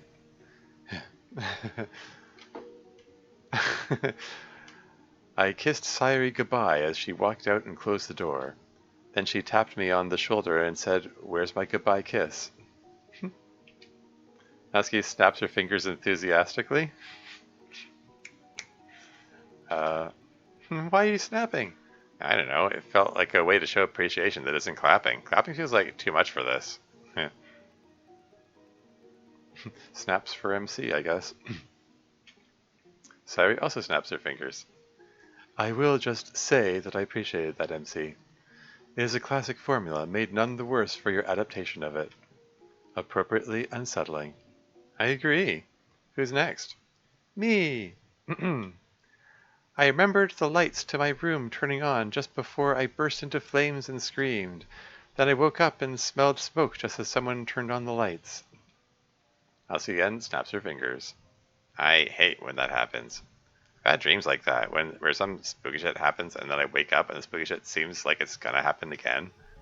We've all been through that basically happening in real life to us. Yeah. We sure have. Did you actually have this dream, Sayori? Yeah. Actually, it was a few months after I started therapy.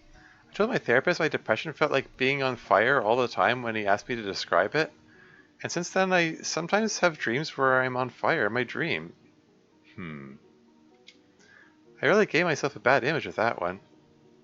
Yeah, you're safe, Bun. I know. Natsuki, how about you? I want to know what horror you came up with. Natsuki coming up with horror? Doesn't she, like, canonically hate horror? Yes, yes, I'm sure everyone's dying to hear my brilliance. Ahem. As a child, I ran into my dad's room at night, saying there was a monster in the walls. He was holding an axe and shaky hands, saying, I know. Yuri and Monica snap enthusiastically. That's scary. Well, yeah, that was the point. I can't imagine my dad being scared of a monster. He's scared of normal stuff sometimes, but if he were scared of a monster, it would have to be really scary. That's true, he's a pretty tough guy. Solid horror, Natsuki. There is something disturbing in running to quell a childhood fear and finding the responsible adult cowering. Yeah, it awakens that childlike terror put a part of your brain. Good stuff. Okay, let me take a crack at this. A star winked out. The last one. More snaps for the entire club. Groovy, groovy. Hopeless and groovy. Not sure it's horror, it just feels more sad. I certainly think it's horror. Unlike everyone else so far, instead of flipping from ordinary to horror, manga starts with something already disturbing and then makes it much worse. I think that's well done. Plus, it's horrifying enough to her, probably. That's a good point. Alright, well, that just leaves Yuri. You better bring it. No pressure or anything. Little sweat drop appeared on her face. Okay. Of course not. Now then. I opened my journal and found a sentence in my handwriting on a blank page at the end. I read, "Be careful, she still thinks she's the one writing." The entire club snaps enthusiastically. And that was a good one. Yeah, leave it to Yuri to make it spooky, but also, like, you have to think about it. Fantastic work. That's my effing girl. Hell yeah. I'm glad you all appreciated it so much. Of course. That was a wonderful idea for an activity, Yuri. In just a moment. Stop music. Music channel muted. Music default. Music per world.bat. And text out per world.bat. Oh yeah, world.bat. That was the other thing I wanted to comment on at the beginning of the stream session. I forgot to mention it.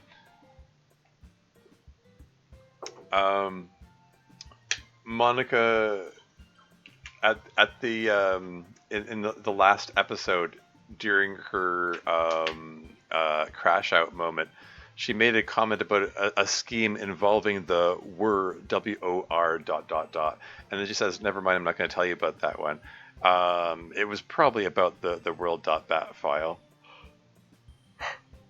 And speaking of which, I also yeah, like the comment from the last session was I mean, Dev, you made the comment that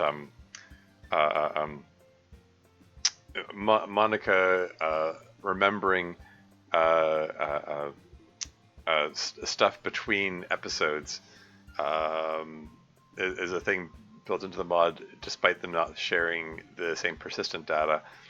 And I was just thinking, it wouldn't surprise me at all if that information is actually written into the world.bat file, and that file actually serves a purpose and actually does a thing.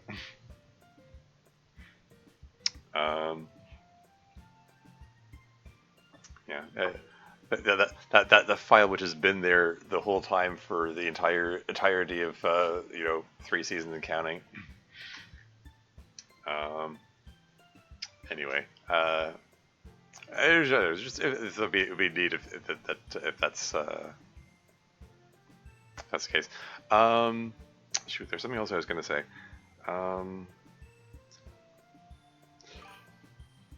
No spoilers, please. Yeah. None of this is an invitation for you to answer the question. This is. I'm speaking rhetorically. This is me. I just. Yeah.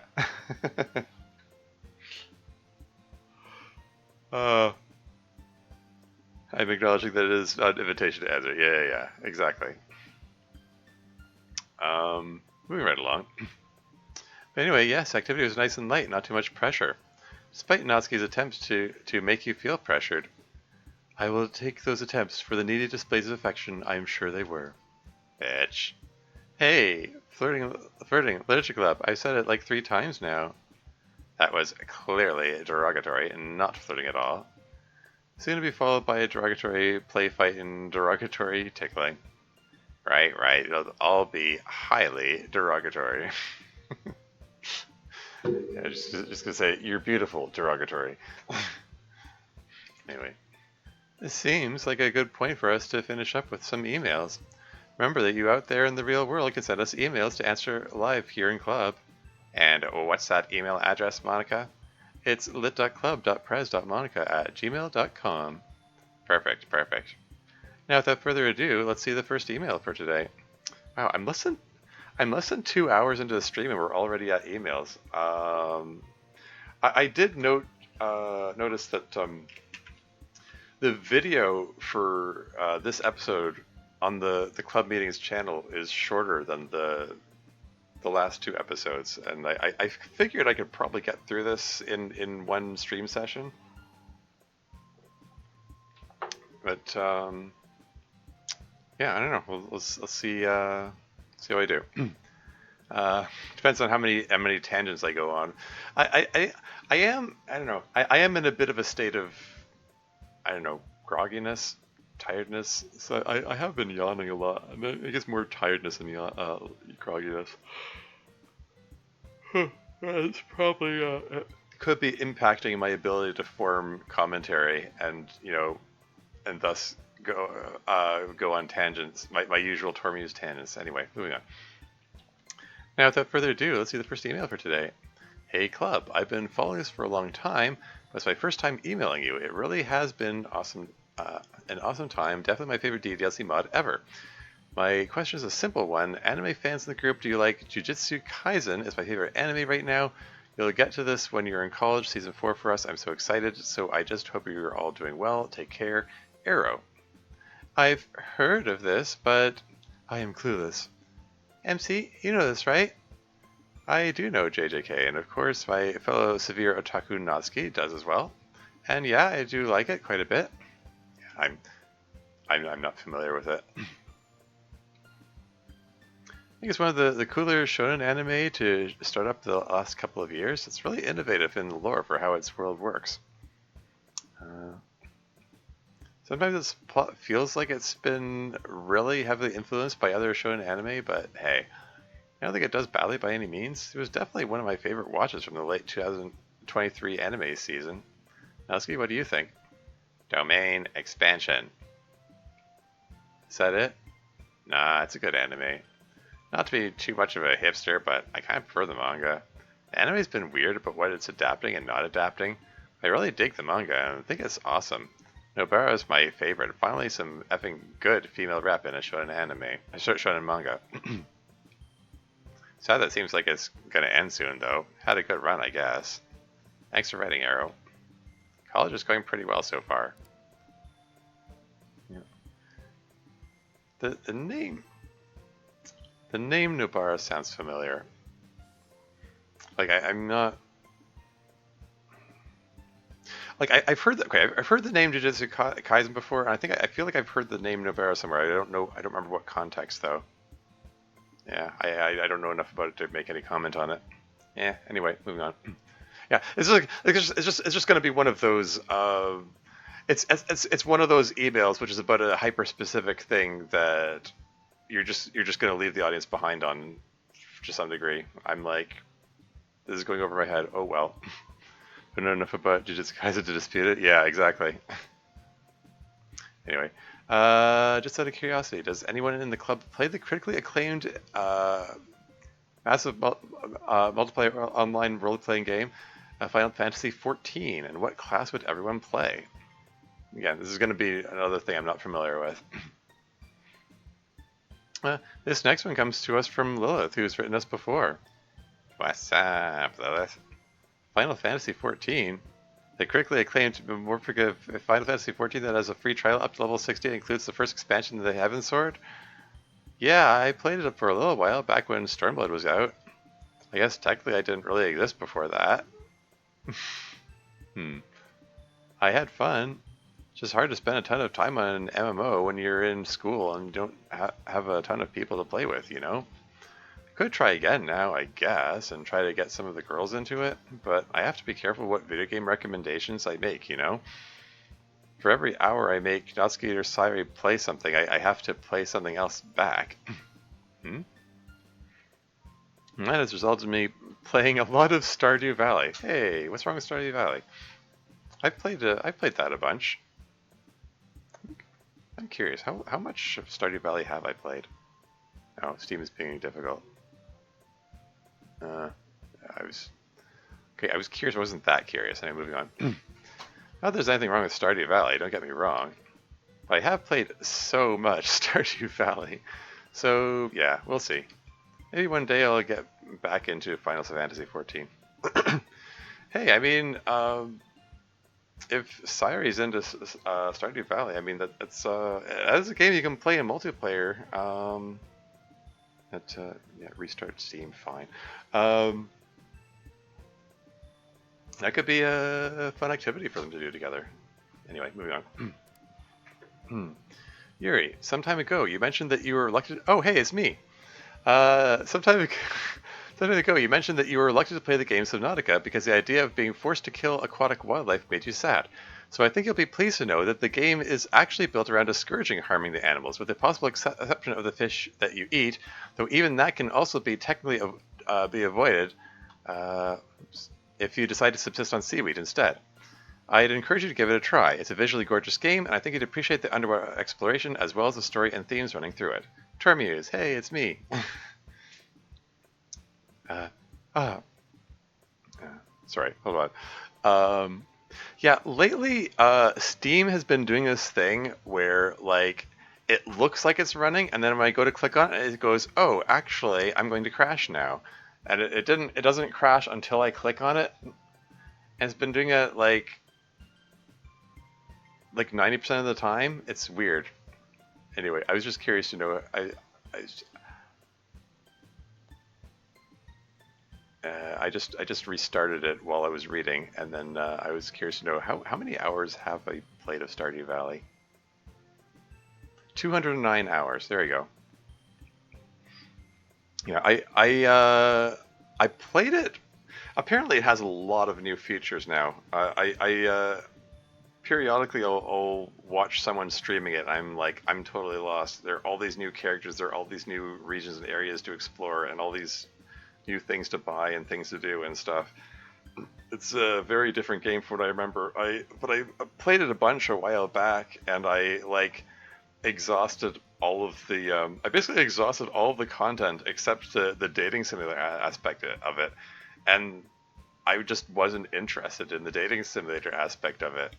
The rest of it I was cool with, but yeah, I just skipped the whole, dating, getting married, having kids, and stuff. Although I did upgrade the house to its fullest extent. um, anyway, um, moving right along. Yeah, hey, it's my email.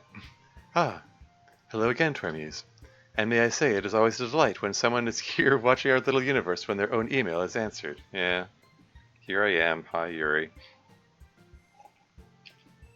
It lends a certain immediate presence to things. I have, since last the subject was discussed, played a fair bit of Subnautica at Natsuki's urging. Oh, that's cool. You do have to do a fair bit of fish murder, I found. It was difficult for me to figure out how to live otherwise. It can be done. Hey, I have entire stream series of myself playing Subnautica, subsisting only on seaweed. I did the vegan challenge. Almost. The last one I came very close to winning. Gosh darn siege. I mean, I was playing in hardcore mode. I mean, if you don't play in hardcore mode, any challenge mode that you attempt is kind of irrelevant. You can just like if you don't play in hardcore mode, you can just freely let yourself starve to death and then whatever. Uh, but yeah, I did almost the whole game eating like just seaweed and other plants, so it's doable. You don't have to. Like, sorry, you had to do a fair bit of fish murder? Skill issue. Skill issue. Skill issue. Cut the creep vines. Eat the creep vines. Yuri's not a top tier gamer, sadly. Yeah, I know. Big time skill issue, yeah. I mean, even if you don't eat the seaweed, there's also there are nutrient blocks that you can get from the aurora. That there are tons of them there. Um, yeah, possibly, probably even enough that even if you don't subsist on the seaweed, and I'm just thinking, like you can also eat the bulbo seeds and the lantern fruits. There are other sources of food besides the fish. Obviously, the fish are the most prevalent ones. Oh well. Anyway, you do have to do a fair bit of fish murder. I found it was difficult for me to figure out how to live otherwise. But you are quite correct that I enjoyed the game once I got the hang of the controls. It's literally normal WASD plus mouse controls. I don't know what that means. The friggin' keyboard and the mouse. You did it. Ah, well, I struggled with it at first, but I did come to learn the skill in time. As you note, the oceanic nature of the game is somewhat incidental. It has a rather interesting story about a precursor civilization and its attempts to use the natural world to solve its problems. Spoilers, Yuri. Oh well. um, yeah, I actually my first playthrough, and you'll see you can see my first playthrough on YouTube. I went into it like spoiler free. I did not know anything about the precursor civilization. I thought it was just underwater exploration, and finding an ancient alien civilization was a total surprise to me. So that was kind of neat. Anyway, attempts to use the natural world to solve its problems. That's one way to frame it, to phrase it.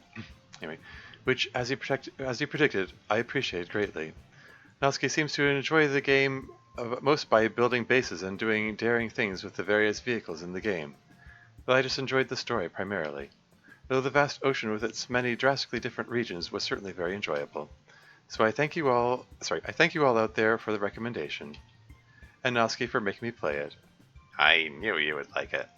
Yeah. Yeah, there's an ad break coming up in 3 minutes and 5 seconds, FYI. I'll pause when the ads come on. Anyway, next. Oh, hey. Oh, 2 back-to-back emails? Okay. I was thinking when I didn't see one of my emails last week, I assumed that that they were going to space them out and have like one email per episode or something. But yeah, okay. So I guess this is the long one. This is the long one that I sent at the end of the season 3 collection. Here we go. More prize, yeah. Anyway, let's go here. Hello everyone, this is Tormuse. I just got caught up with the season 3 collection of your simulation. And it's a little embarrassing how long it took me to get around to it now that I realize how many times you praised my DDLC mods over the years. I am truly honored and humbled by your kind words. Thank you very much. Smiling emoji. I hope it's okay if I indulge in writing a maybe overly long email. Yeah, I kind of figured I by the time I'd read through 3 seasons of these things, I was like, okay, I as much as I wanted to keep the other emails short because I'm conscious of how exhausting it can be to read through so many really long ones. After reading so many, I was kind of like, okay, they can indulge me a long email. This isn't even the whole thing here. It's there's more on the next page. Anyway. Okay, first off, congrats on breaking the time loop and getting into college. This must be an exciting, if nerve-wracking, time for you. I hope you're all proud of how far you've come. I hope you're ready for the challenges ahead, especially with moving into college dorms. And my experience moving in with someone brings up a million issues you don't expect, even if you know the other person very well. Yeah, this is kind of me repeating comments I've made in previous Termuse tangents throughout this series, frankly. I'm still trying, trying to keep the role play, keep the kayfabe as it were, and you know, lean into talking about the simulation and so on, and also keep things kind of general and um, not pry into the too much. I mean, like I've commented a bunch on how weird it is that um, um, um, people write in and immediately jump into talking about like Yuri's self harm or you know Sairi's suicidal ideation. Like talking to these people that they've never met. I mean, sure they're fictional, but they're talking to them as though they're treating them as real people, and it's kind of like, do you really talk to real people about such personal things right off the bat? I did touch on Sairi's depression a little at the bottom there, but I generally try to keep it light. Anyway, ad break is imminent. I'm just going to leave that on the screen, and I'll be right back.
And I'm back again. Thanks, coming in. I appreciate seeing your products. Yes, more products indeed. Yay, capitalism and stuff. Where was I? Oh yeah, guys, bring the time loop. Guy into college. Oh yeah, someone brings a million issues you don't expect, even if you know the other person very well. That said, I'm curious, what was it that motivated you to break the time loop in the first place? From my perspective, you seemed reasonably comfortable and happy with the time loop in place, and none of you really knew what you would do in college anyway. Why did you consider it worth the risk of possibly wrecking the simulation for something you didn't seem to care about? Yeah, this is my big gripe about season three. I've this is me kind of uh, just kind of needling Dev about it a bit. I mean, in my like, which is, I'm not trying to be mean or anything. Like it's like I still enjoyed season three, but overall I feel like it's the weakest of the first three seasons, because like there's an overwhelming feeling of nobody cares about anything they should care about, and like the whole subplot about breaking the time loop feels like even though it should have been a big deal, no one seemed to care about it. It was kind of it just the whole thing felt weird. The whole season was kind of weird for that. Uh, like they didn't care about Yuri abusing her power. They didn't care about the time loop being broken. They didn't care when uh, like the presidency didn't transfer back to Monica as expected.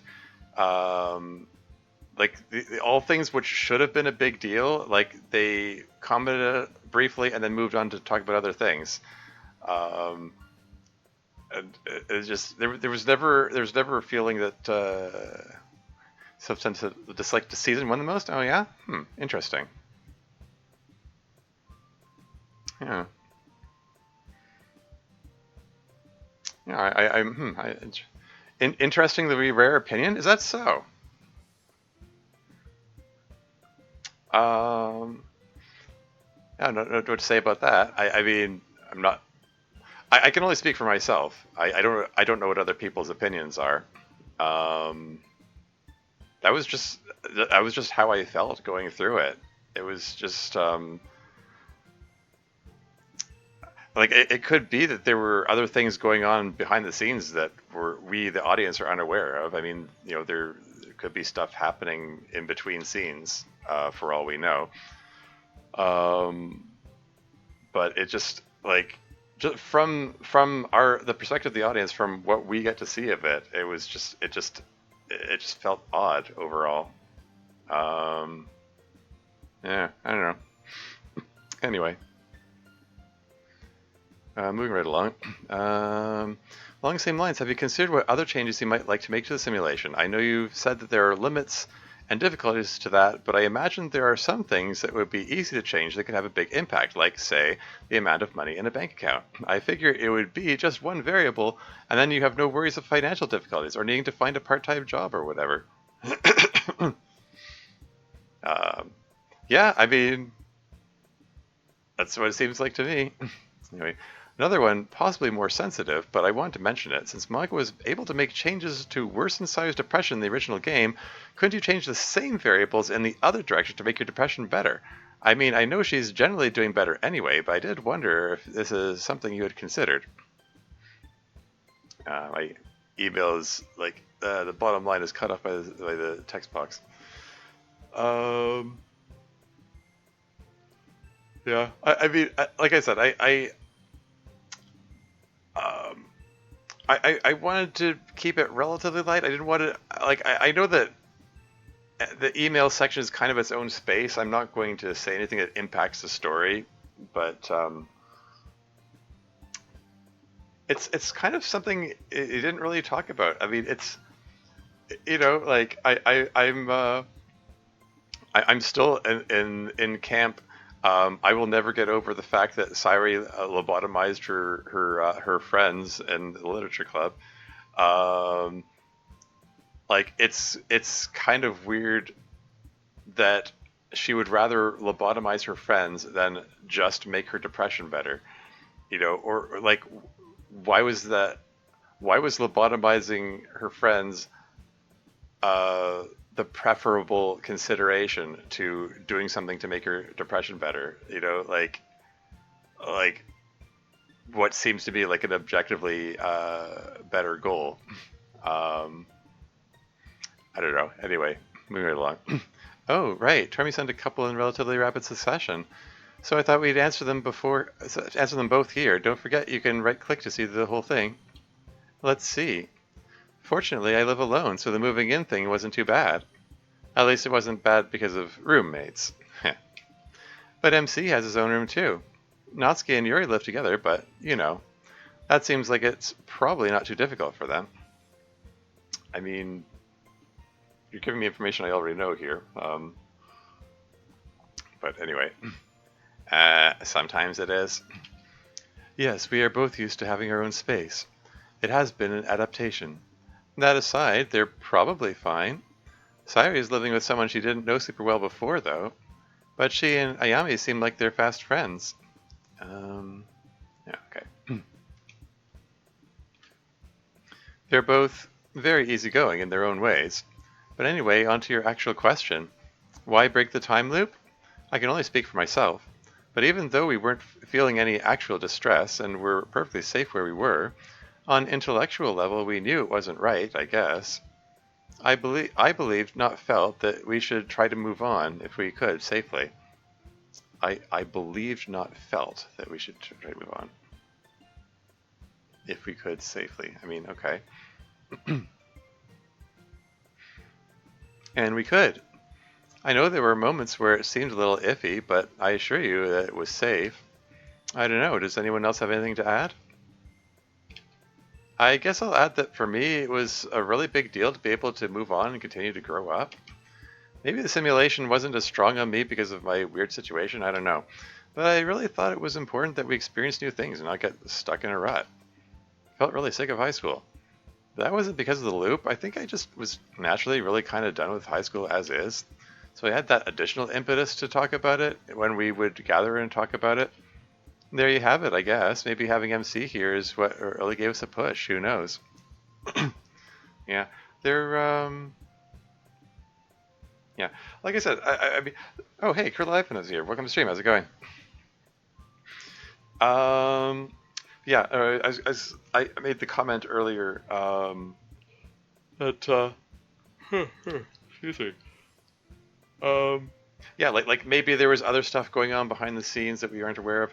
Like I do recall there was a rather curious point at the end of season 2 when they were debating whether to bring Miss Ida into the club, so to speak, into letting her know about the whole game situation and all that. Um, and MC says, "Hey, could we have some privacy for this?" And like Monica turned the game off so that we aren't privy to whatever it was they discussed.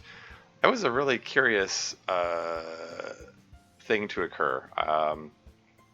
Like they made a conscious choice to exclude the player, to exclude the audience from whatever they were doing. I don't know if there were story reasons for that, or if that's something that or maybe it's somewhere in season 4 we're going to get a flashback to that and find out what they discussed and why it was necessary to exclude the audience from that. But along those lines, maybe there have been other discussions that happen behind the scenes that we don't know of, So, like, who really knows? Anyway, moving it along. Whoops. Changing bank accounts is a little more complicated than it seems. A positive bank account is really a liability for the bank, you see. To you, it's money in the bank, but to the bank, it's something they have to pay, balanced out by the assets they actually have. Well, you can just edit those too. Why not? I probably could find where bank account balances are and edit ours to be larger, and probably that wouldn't ruin anything, but someone at the bank would eventually notice. I mean, I'm basically creating indebtedness in other people. I'm not just creating money. The bank would eventually find something wrong. To cover it up, I'd have to mess with the bank employees whose jobs it is, and yeah, you can see why I'm hesitant. It'd probably be less complicated to create physical money, I guess, but even then you have to wonder if we'd get in tax trouble.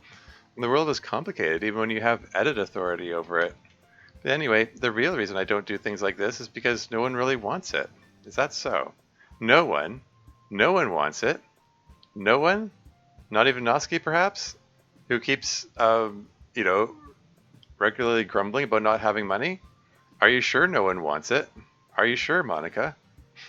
Are you? Anyway, uh, Natsuki in particular was insistent that we not cheat, so to speak. Oh, is that so? Yeah, I was.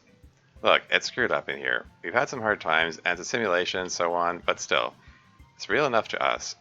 Whatever we do in here, I want it to be because of who we were and what we did, not because we hacked some code, you know? If we did stuff like that, I'd always have to question how much of what I accomplished was stuff I really earned.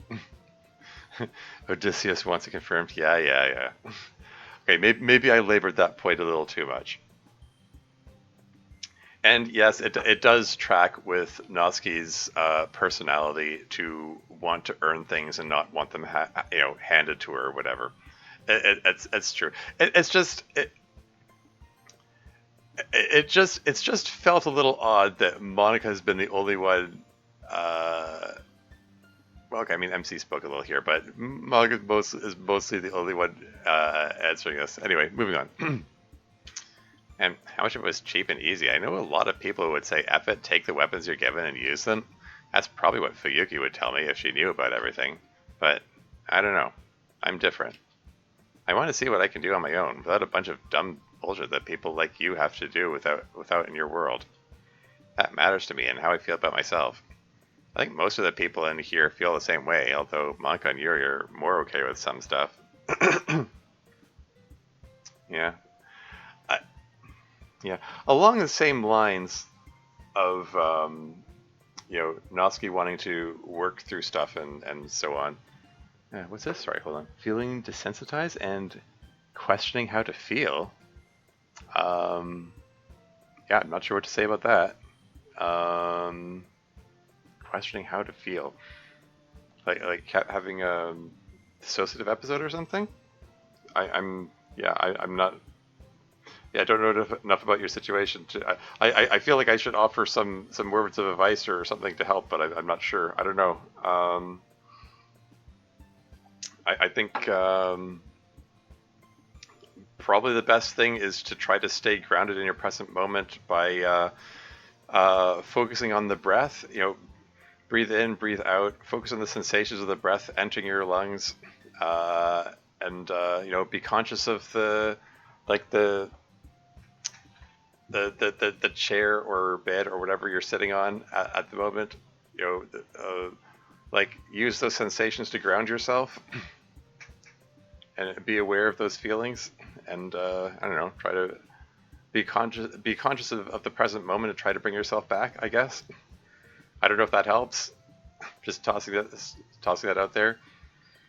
Anyway, yeah, I was gonna make a comment. Yeah, I can't believe I'm only 2 hours into the stream. Man, I've not been going on enough Tormuse tangents. I'm gonna get through this mod session too quickly here. Anyway, yeah, like along the lines of Natsuki wanting to earn things for herself and so on. I'm reminded of that till the. I guess I can talk about it. It's probably not going to ever be a real thing, but the Storm sequel that I have partially written, which has been kind of sitting on the wayside for the past few years. It was going to revolve around Natsuki's trying to get over the abuse that she suffered. If anyone's played Doki Doki Storm, they know that in Act 2 she suffered some serious abuse in there. Um, and yeah, she's and like there was I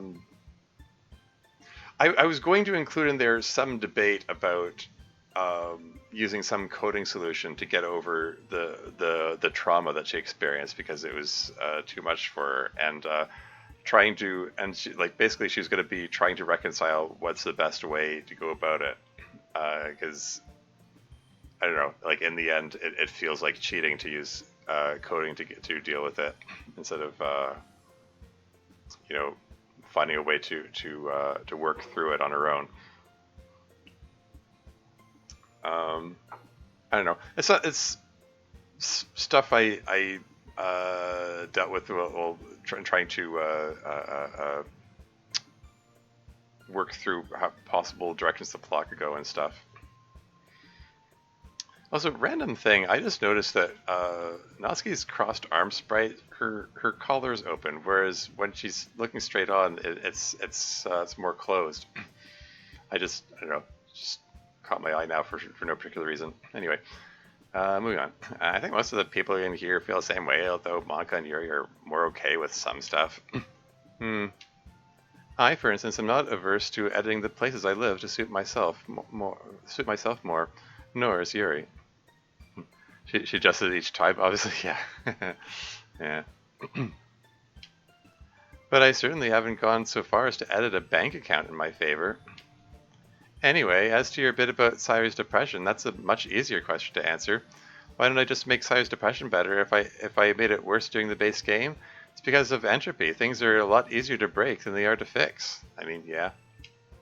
Sayuri's depression is not just a variable from 1 to 10 that I can set just like that. Sayuri's mind is a complex place. Think of it as a big high-rise building. Now, if I see a big crack in a support pillar, all it takes is a giant hammer to smash it and bring everything tumbling down, not hard. It suddenly occurred to me that Natsuki read out there while leaving Monica here, probably so that the email is still visible. Yeah. Anyway, yeah, I see where Monica's going with this. That is a perfectly sensible reaction and response, of course. It makes perfect sense that, you know, human beings are complicated, human minds are complicated, personalities are complicated. You know, like all manner of mental problems are going to be complicated. So it makes sense that it's more complicated than just, you know, adjusting a slider to fix depression or whatever. But then we come back to the whole lobotomizing your clubmates thing. I mean, isn't lobotomizing your clubmates more complicated than adjusting a slider too? And if you were okay with that, then, I mean, if you weren't okay with it, I mean, you weren't okay with it, but you did it. Surely, trying to find an adjustment to fix your depression should have been like something you tried before that. But whatever. Oh, let me get it out of the way. It's okay, beloved. You didn't block much of it. Oh no. Yeah. For mobile games, unwinnable without ads to staring out staring out a losing screen in a proper game until a boss is perfectly memorized. Consciousness fades even during entertainment. Yeah. I mean, sure, it's easy to just slip into autopilot and that sort of thing. I mean, honestly, relatable, because like I've been experiencing like depression, anxiety issues for a long time personally, and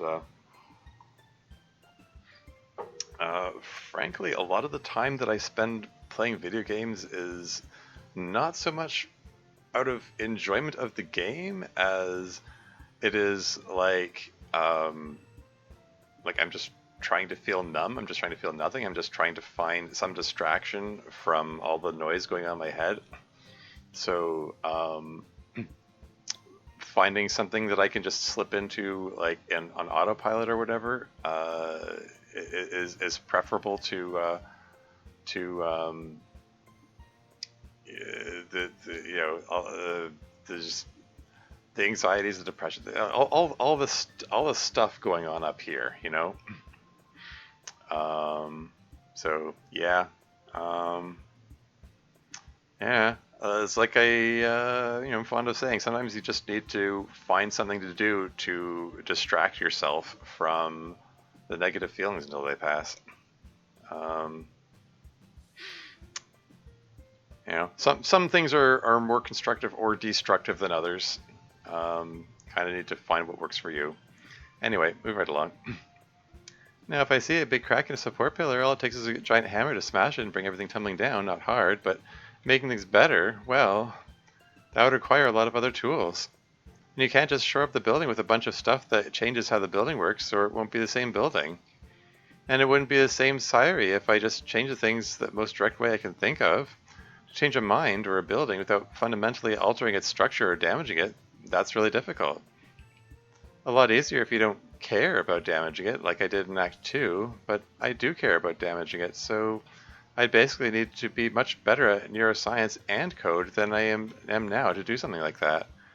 And that's assuming a sire even wants that kind of help. It's a very sweet idea, but like Natsuki says, it feels like it's one of those things that it's my job to figure out.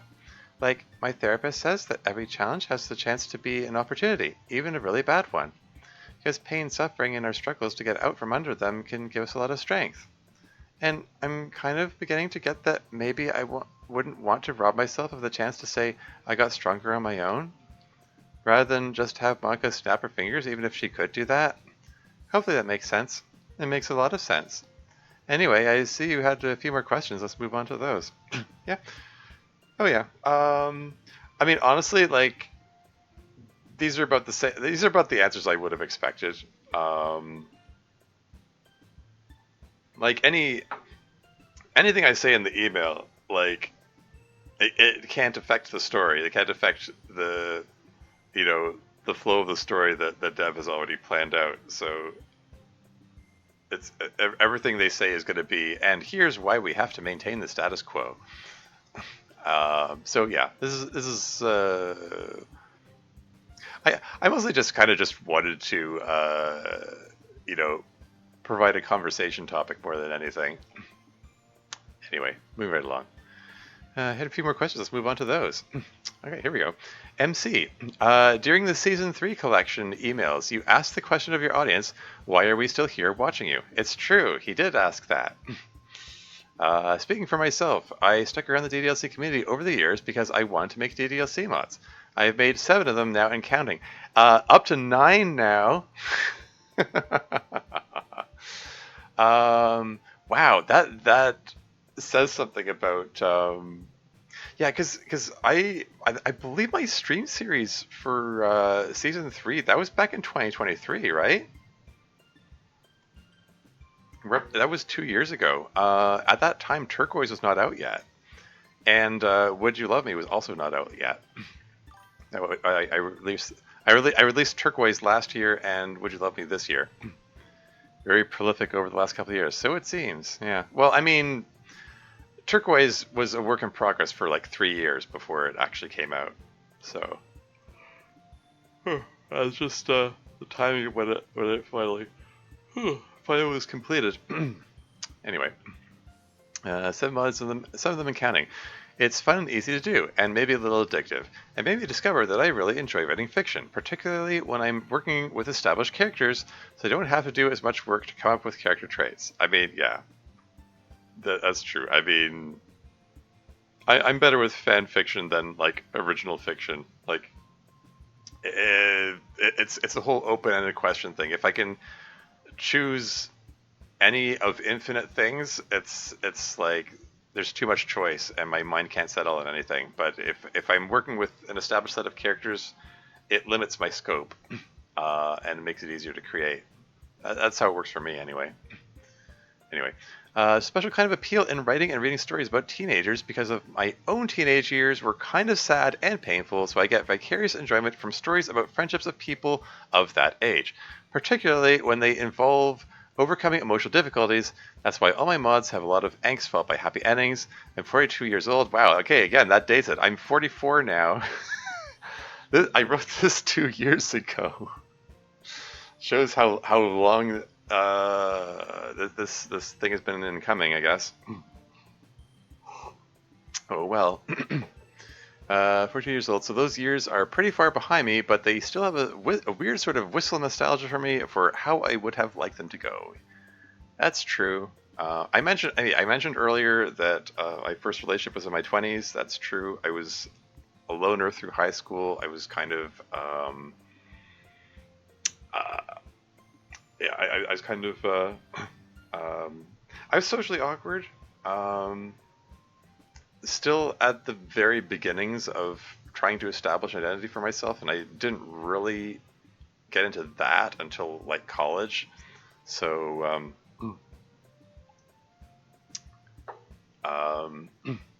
yeah, I can't really relate to a lot of experiences expressed in you know amongst high school teenagers stuff like that. It's just it's I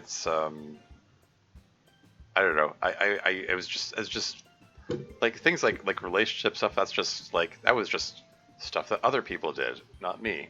You know. Um,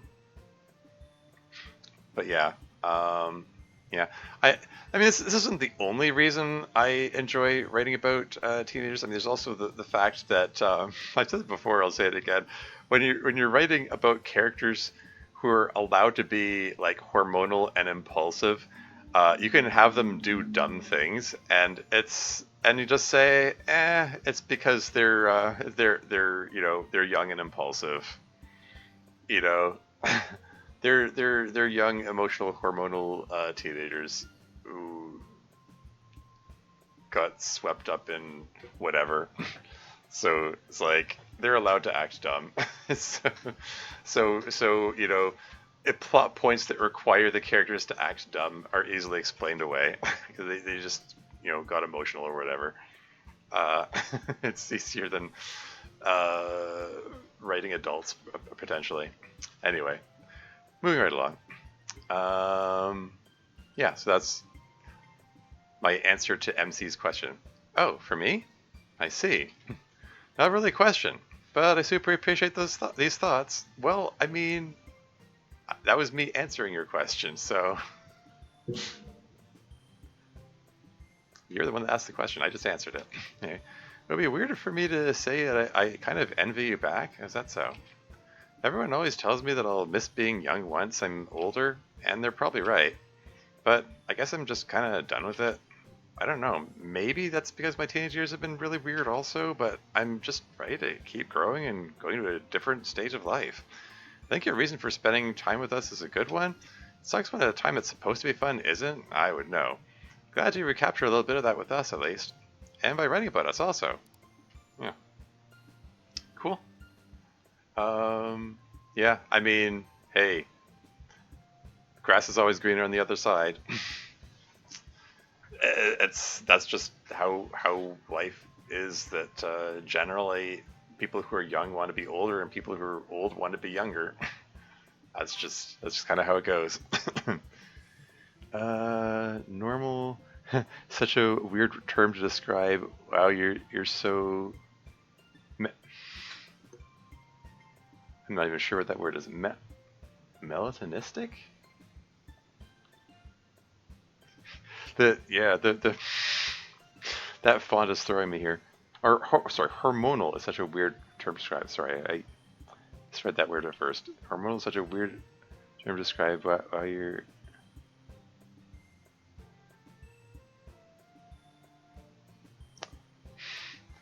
I'm trying to interpret. Hold on. Bear with me. Um, gosh darn it. Hold on. There's a way to. Is it Control Shift V? No. Is it? How do you?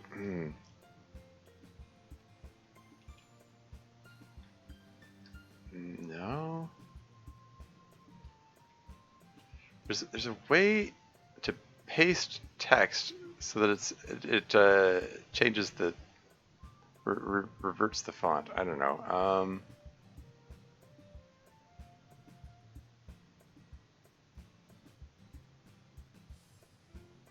Great. I ruined everything. Undo.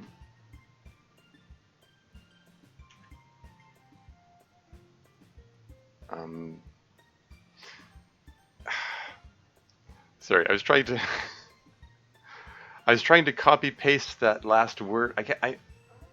Is that an O? Mullet agnostic or milita? I can't make out that last word. The font is throwing me. And I just tried to copy and paste that one word into another window and change the font, and it's just my thing is not cooperating. I thought that I could. Okay, maybe hold on.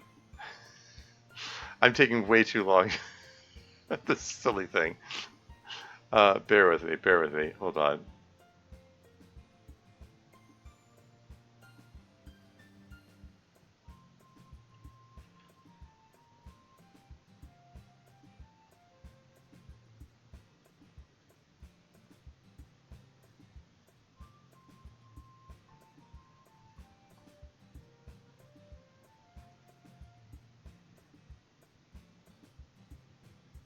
Why is this thing not cooperating?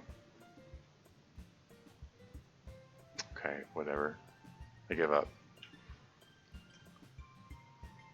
Melatonistic? Yeah, still not sure. Still not sure what you mean by that.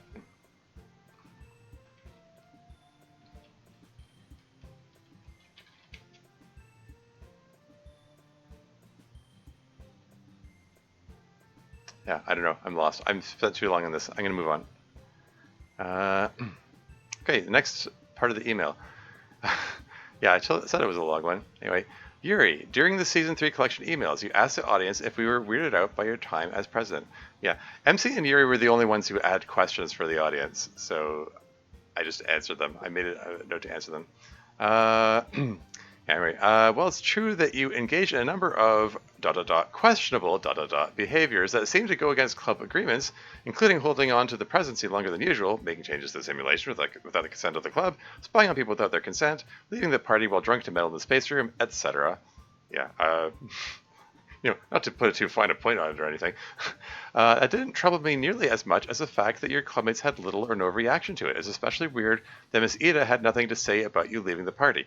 And yeah, again, this is coming back to my same gripe about season 3, that nobody seemed to care about things they seemed like they should care about. Like, during that scene where, the whole premise of the party at Miss Ida's place is they got permission from their parents to drink alcohol on the condition that they stay there under Miss Ida's supervision and they follow all her rules. And Yuri broke the rule. The rule was you have to stay here until don't leave the house.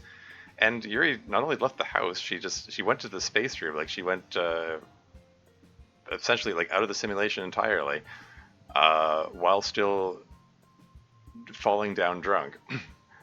And nothing is made of that. Not a single comment. Nothing from Miss Ida. Like, Miss Ida was the only comment from Miss Ida was about Natsuki spiking Monika's drink. Nothing was made of Yuri leaving. Nobody said anything about it. Nobody said anything about it.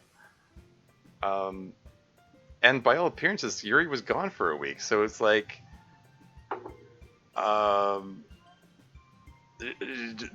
it's like, did Yuri's parents have nothing to say about the disappearance of their child while under Miss Ida's care? It was so odd. Yeah, sorry to keep harping on that. As in calming, weird to describe feelings by the chemical? Oh, okay. Okay.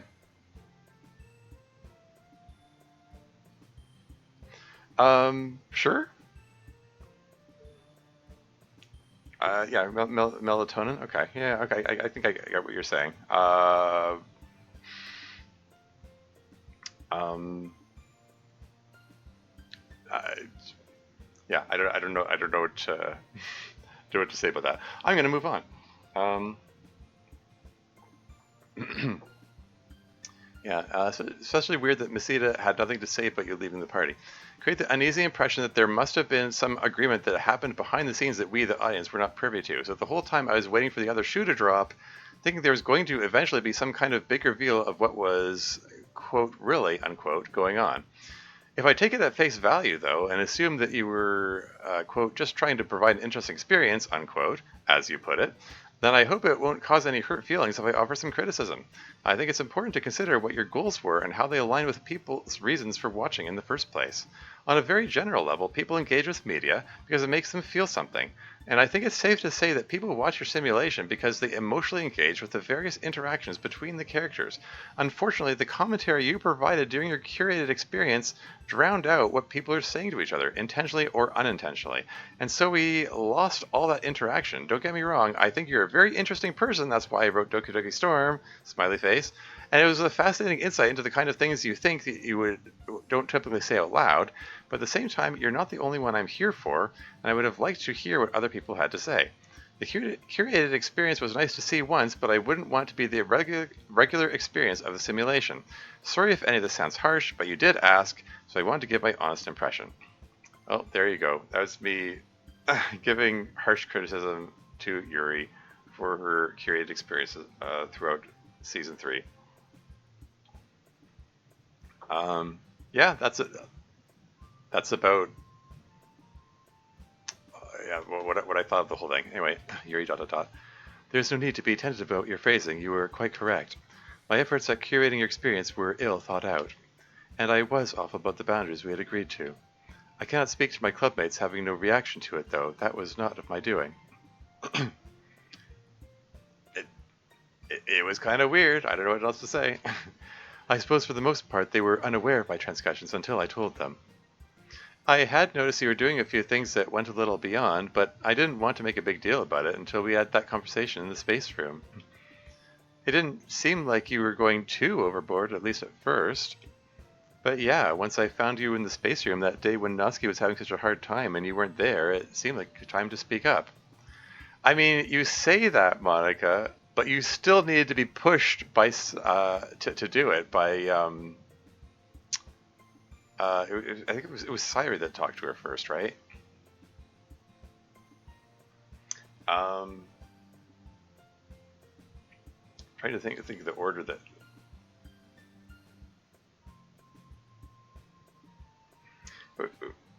Uh,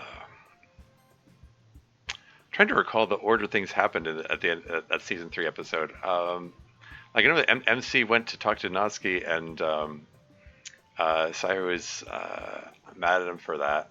Um, and I think Sayuri was the one that talked to Monica, right? Because I remember her being insistent that Monica couldn't go to Natsuki first, and so that's when Monica Monica's way of getting around that was talking to Yuri. But by all appearances, Monica was not going to talk to Yuri until she got pushed to it, and she wasn't like she didn't even go there to talk about Yuri's transgressions in messing with the code and such. Monica was going there to talk to her about Natsuki and about about neglecting her and so on when she was having an emotional crisis. Oh, yeah. Um, yeah. I don't know, but this sort of comes back to what I was saying earlier about trying to interpret Monica's intentions and motivations, and how much of anything she says can we actually believe. But it seemed like the time to speak up. Well, I mean, by all appearances, no. That didn't seem to be your thought process. Um, But now, maybe you're saying that now as some form of manipulation, as part of your usual scheme, your usual 4D chess game. I mean, your apparent usual. I don't know. Anyway, I'm gonna move on. Seems like time to speak up, and so it was. I do not know why Masita was unconcerned by my whereabouts, though. Is that so? So she really didn't talk to her. Like there wasn't even a something that happened behind the scenes that we didn't know about. I guess because I don't think Yuri would lie about that. At this point, we kind of have to, we apparently kind of have to expect that Monica's going to lie about stuff, but Yuri has sort of been on the record of not wanting to lie. Like, she wanted to be honest about the relationship with Natsuki, for example, from the start, and expressed curiosity about how, about the ease with which Natsuki lies. Anyway, moving on. Uh, that is certainly out of character for her. I told Masita you were fine. You did? Yeah, she was in a real whirlwind just before she drove Monica home, asking a bunch of questions about how much alcohol I had put in her drink and how Monica was feeling and stuff. And she asked where you were at.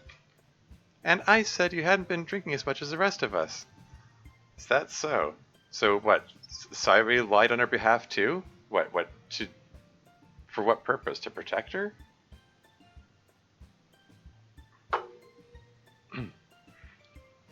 Sairi's the one who put the note out to the player expressing concern about Yuri. And also, Yuri was like drunk on a level that she was falling down repeatedly.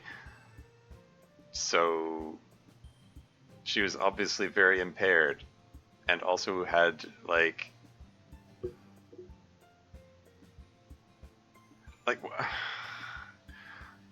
why would they lie about it? Like, I don't understand.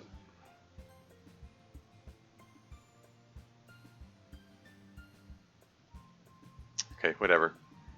I said you had been drinking as much as the rest of us. And I said that you seemed fine and had just stepped into another room.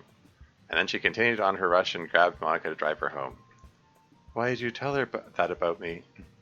Well, as far as I knew, it was true. You stepped away for just a sec. Kind of forgot that you were capable of just vanishing into space, and I didn't think too hard because I was drunk and also panicking because of what I did. Fair enough.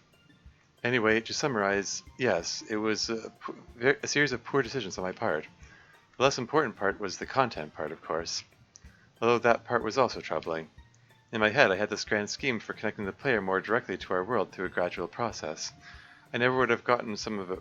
I never would have gotten some of it working, though. It was much more difficult than I was letting myself see at the time. But in any event, your feedback is appreciated. It is all true. This is why I continue to step back from taking my turn as the president until I am confident that I can manage the boundaries that one must respect. Thank you for your email. I appreciate Storm very much, of course, as I think I have said previously. Continue your excellent work. We'll see. We'll see. It depends on if inspiration strikes, I guess. I didn't really expect to make or release Would You Love Me, for that matter. It just sort of coalesced one day, and I said, do I really want to make this mod? I can make this into a mod. Why not? Anyway. And, oh, okay, here we go. Natsuki, during the Season 3 collection emails, you asked us to describe... what's this? I don't know if I told you, but I am currently reinventing my self-insert. What is hard to make still is. Okay. Cool. Well, it's good to stay creative. So, yeah. Yeah, I mean, it's yeah, reinventing yourself, interesting. Yeah, like I'm thinking of, I mean, like back when I was working on Storm back in the day, and also to a degree with Turquoise, like both of them. I say it took 3 years to make them. It was 3 years between start of writing and end of writing and release. There were gaps. There were periods where I was like, wasn't sure what to do with it. And like there was like there was a period of time where I was like in a state of writer's block, and like um, some of the earlier drafts weren't sitting well with me, and but it like so long had elapsed that I was like they felt like they were, I don't know, sacred or something. I didn't feel it did I don't know, didn't feel like editing them, and I just what am I getting? What am I trying to get at here? I don't know. It's just something I had to get over, really, and just be okay with like this doesn't have to stay like this. I can feel free to change it, and like as you say, reinvent it. Nothing's set in stone. Part of the creative process is being willing to take something you made and break it down and rebuild it to something hopefully better or more interesting or something more suitable or whatever. But yeah, I don't know. That's neat stuff. Anyway, moving right along. Natsuki, during the Season 3 collection emails, you asked to describe Yuri in one word. A difficult task since she's such a complex person, so I'm going to go with the maybe cop-out answer of complex. I mean, yeah. Sorry, but I spent over 2 years trying to get inside her head to write Doki Doki Storm. It's like 2.5 years. She's the one I most relate to, so I know there's a lot to her. All I can say is I hope you take good care of her. Side note, don't play Doki Doki Storm. I think you'd be upset by what I put your girlfriend through. Play Yuri's new toy instead. It's not what it sounds like. Look at me shamelessly plugging my own work here. Anyway, okay, that's all for me today. Sorry if this went on too long, and best of luck in your new adventures in college, Tormuse. There you go. There's my overly long email. For me. ... Yeah, complex is definitely a good word. It's weird, and some things she's super simple. Like, she likes tea, she likes reading, she's okay with a very simple routine every single day. Then you ask her about what she's reading, and boom, complexity city. She's complex even in her complexity. That is an artful way of putting it. I already played Doki Doki Storm. Oh no. Natsuki, oh no. There's some horrible stuff in there. Stuff that makes me go, like, why did I write this? What's wrong with me? Anyway. And it is definitely true that she went through some things. But I'll give you a pass. You know why? Should there be a question there? Or should there be a question mark after you know why? Or is it just, I'll give you a pass. You know why. Is this you know why a statement or you know why question mark? Anyway. No? Okay. Oh, right. I'll give you a pass. You know why. Okay, I get it now. She's saying you know why, period. I get it now. Yeah. Because of the ending of Doki Storm, I suppose. Anyway. I hadn't heard of Yuri's new toy, though. That kind of sounds ominous. You should play it. Wait, Yuri's played it? Amazing. I think Natsuki would appreciate Yuri's new toy, honestly. It's a silly comedy shitpost mod that I made for fun, for the sake of being silly. Anyway, you should play it. You would love it. It's exactly your style. What is that supposed to mean? Play it and find out. Man, DLC mods freak me out. You do not have to, but I think you would appreciate this one. Well, we'll see. Thank you once more for emailing us, Tormuse. I always look forward to hearing from you. Is that so? Well, maybe I should just write another email then. Let's see. We have time for a few more, I think.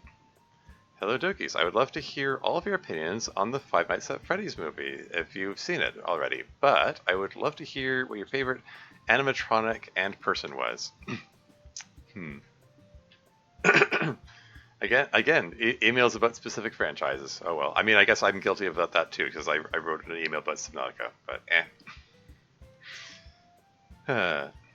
Who has seen this? MC? Sairi? Nah, we skipped it. Natsuki? Yeah, I saw it. By myself. Just as you do not have to play a DLC mod, I do not have to see a cheap thriller film. Yeah, I guess that's fair. But I like the movie. Do be honest, I kind of had low expectations for it going in, and it did way better than I expected. Managed to just stuff a lot of the story into just one film when you think about it. Yeah. That I mean, that tracks with what I've heard about it. I'm not familiar with the Five Nights at Freddy's franchise at all. Like I know it's about. I know it's a horror game about like a night security guard working at a pizza place. I guess it's a pizza place. It's kind of like Chuck E. Cheese, but except it's like its own intellectual property.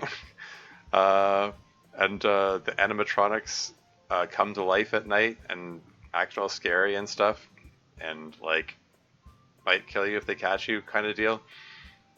Hence it's a horror game. And there's a whole bunch of lore behind it, but I don't know anything about it. But yeah, I hear the movie that was based on the game was good, or at least better than you might expect a movie based on a video game to be. So yeah, I don't know. This tracks, I suppose. Oh, we got another ad break coming on. Oh, okay, because this has been another hour already. Anyway, it managed to stuff a lot of the story into just one film when you think about it. And FNAF is not a simple story to try to condense, dude. Let me tell you. I really love that they had MatPat do a cameo in it. Yeah. It's MatPat from Game Theorist fame. He's basically made Five Nights at Freddy's his bread and butter, and like talks about it to death, and is also suspiciously quick to defend the makers of them the FNAF franchise, even when they did ethically questionable stuff. Like suspiciously quick on a level that suggests that he's trying to protect his investment, but I digress. But it's still neat that he got a chance to participate in that. Anyway, I think that was a really cool way to acknowledge how big a hand he had in popularizing the universe. I mean, yeah. My favorite animatronic was Foxy because my favorite animatronic in any FNAF is Foxy, or a Foxy-like if Foxy is there. I think it's down to how much he sweats you. Like, I don't know about you, but when I play, like, the original Five Nights at Freddy's, the other animatronics are spooky, don't get me wrong. But Foxy's one you're really afraid of, rushing out at any moment and everything. Honestly, trying to manage Foxy is what gets you killed by the other ones, because you get distracted. Yeah, I don't know enough about the FNAF franchise to comment. Yeah, or at least that's how it was for me. So, yeah, I was into how they did Foxy. Cool question, but thanks. For the girls, have you watched these movies before? Violent Night and Cocaine Bear. Anakin. Did they put the entire email in the subject line? I have seen Cocaine Bear. It's about what you would expect from the content from the. It's an intentionally silly movie. It does what it came to do. Violent Night I haven't seen. It looks like it could be a fun movie. That's the one where like Santa goes on a violent rampage or something. A Christmas movie. Anyway, question. Why does Anakin always write out his whole question in the subject line? I have no idea, honestly. Has anyone seen these movies? I saw Cocaine Bear. I didn't even ask Yuri to watch that one with me. Aw. I mean, the thing is, yeah, it was wild and zany. It ought to be. It basically was exactly what you'd expect, but weirdly, that made it less fun. Like, Sharknado, that really kept you on your toes. It was all you expected and more. You never knew what that movie was going to do next. But Cocaine Bear, I mean, you can probably figure out most of it just from the title. There is, in fact, a Cocaine Bear. Didn't see Violent Night, though. I presume just schlock a Christmas-themed violent action movie, but I hope you enjoyed my official Cocaine Bear take. Patent pending. Yeah, 25 seconds ad break. Anyway, hi, I have a question for you guys, but mainly for Natsuki, who is Mr. Takara? You guys have talked about him for a few episodes. I was just wondering who Mr. Takara was. Is that a teacher? I don't know. Another one for me. Wasn't for me what that movie was going to do. Oh wait, did I overlook a typo? What I never knew what that movie was going to do. True.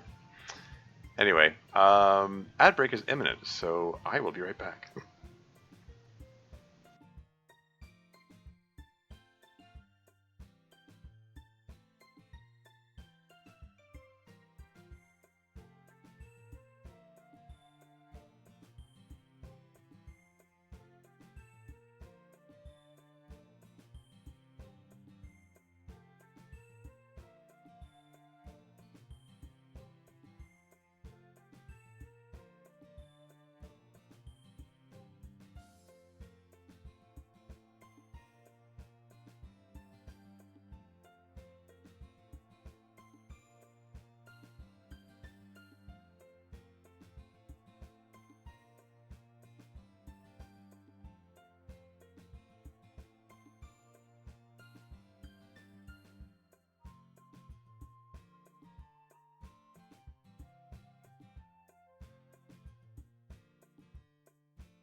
And I'm back again. Ad break, indeed. Okay, yeah, asking about Mr. Kara. Another one for me. I'm so popular. Was this also Anakin? No, this is from someone else. And again, the question appears like it might be in the subject line. Yeah, anyway. People, when you write an email, that little line underneath where you put the recipient's email address, that is called the subject line. You write a really brief synopsis of what the email is about there. That way the person you're sending it to can see what it's about at a glance. This is common courtesy, so they don't have to read your whole ass message in order to prioritize it. Now, see that big giant field underneath that? That's where you write everything else you want to say. Now then, Mr. Takara, let's just blush here. He taught geography and geology at our old high school. He was, uncomfortably hot. Oh, okay.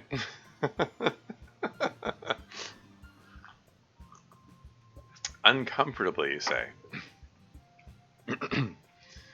And I can hear all of you out there now. Har har, look at the bisexual disaster girl being a bisexual disaster once again. But seriously, the dude is hot. He effing looks like he walked right out of some 19th century period shoujo manga or something. Except instead of being a frail, willowy Bishonen, he's effing ripped. Back me up in this, guys. He is really hot. Extremely hot. He's so hot that it's like a parody. It's comical how hot he is. This is Monica jumping in on this for. Yeah, even I'd say he's an MC. Yuri has no comment. Oh dear. He is as nothing compared to you. Nah. Nothing. He's just that hot. I mean, sure, why not? Natsuki is temporarily broken again, so we'll move on to the last one for today. I am not broken. Shut the F up. Kind of embarrassing, and you can fill this email out if you wanna, but was the equipment room the V card for MC and Sayuri? The V, oh, is this something talking about losing virginity or something? If it was, did you guys feel weird about that? Feel free not to answer if it's too personal, Natalie. This is pretty personal. MC, Sayuri, how do you guys feel about this one? I'm comfortable with it if Sayuri is. I mean, yeah, that's keeping in character with Club Meetings MC. He has shown himself to be, fairly comfortable about talking about that sort of thing. I'm fine with it. Even in front of all of us. We could all step out if you want. I'm still comfortable with you guys here. You guys all already know. And I've already talked about it with everyone a lot. True. Well, go ahead then. Yeah, it was both of our first times. Neither of us had ever done anything even like that before. My only other boyfriend was Kenzo, and I hadn't even kissed him. Well, not really. Like, I kiss him on the cheek sometimes, stuff like that. Not a real kiss. Nothing like what me and MC did that time. Asked her whether it felt weird? ... question mark? Not really, not for me. I was pretty nervous about it, and excited, obviously, but it just felt like it was the right time. I had kind of been indicating to MC that I was ready to try it for a while. I was a little more worried about it than Sayuri was. Not because I didn't want to, or because there's anything wrong with Sayuri, of course, but it just felt like a big psychological step somehow. Why do you keep giving MC angry eyebrows? He does have a neutral expression, I don't know. It always seems off-putting to me. Anyway, moving on. And it is a big step, a really responsible one. For a while, I felt really hypocritical. Not using MPT for him? Wait, really? Hold on a second. For the entirety of this mod, you've never used MPT for MC? The base expression is the closest he has? Seriously? He has been adapted to for the MPT. Turquoise used the MPT variant of his sprite. Yeah, like Got through with the basic sprites and I got too busy to change over. Can't go, Okay, well, that explains some things then. uh, Moving right along. For a while, I felt really hypocritical. Hypocritical? Hmm. Well, let's talk about wanting to grow up, and then I was hesitant to do the grown-up thing. Oh, come on. This is okay. This is turning into a running theme for this episode. Well, shoot, because Ayami had all these hang-ups about relationship and sex uh, and all that stuff, and societal expectations and stuff. Oh man. Okay. As much as I talk about that phrase consenting adults, anything goes between consenting adults, etc. MC is a victim of societal expectation. Yeah. Um, it doesn't mean that having sex makes you a grown up. It doesn't mean that you need to have sex to be a grown up. Okay. I mean, my first time having sex was in my 20s. That's it's different. It's different for everybody, It's I don't know. Don't. I guess I'm just saying, get don't get too hung up on societal expectations or other social expectations. I guess even if it's not just what like whole society is expecting of you, or like peer pressury things, if what your friends might be expecting of you, like do what's comfortable for you, you know. Um, yeah, I don't know. Don't rush into it if you're not comfortable doing it. This is something I harped on a little bit, probably a few times really, but I remember talking about it in the epilogue for Storm, where the overall, well, one of my intended overall messages for the Storm epilogue was the value in the right to withdraw consent. Like I talk about consenting adults, part of consent is the knowledge that you have the right to withdraw consent. You can change your mind and say, actually, I'm not comfortable having sex now. You're allowed to change your mind for any reason. Your partner might be annoyed about that, or have other emotions, but you're still allowed to. You can even if even if you initially said you're going to do it and you realize actually I don't feel like doing this after all, you're perfectly allowed to change your mind and say like, nope, not doing it. It certainly doesn't make you a non-grown up or whatever bullcrap expectation is built into that. I don't know. I think it's it's like one of those things. Like, I don't know who needs to hear this. I think it's an important thing for people to realize. Anyway, moving right along. I don't know. It just felt like I didn't want to rush things. I appreciated the kind of energy the relationship had.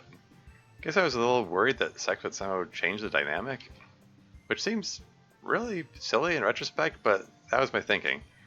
Plus, afterwards, me and Sairi had a conversation where she was worried because she was expecting to feel something different or significant, but didn't.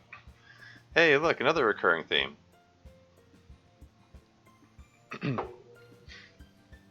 I mean,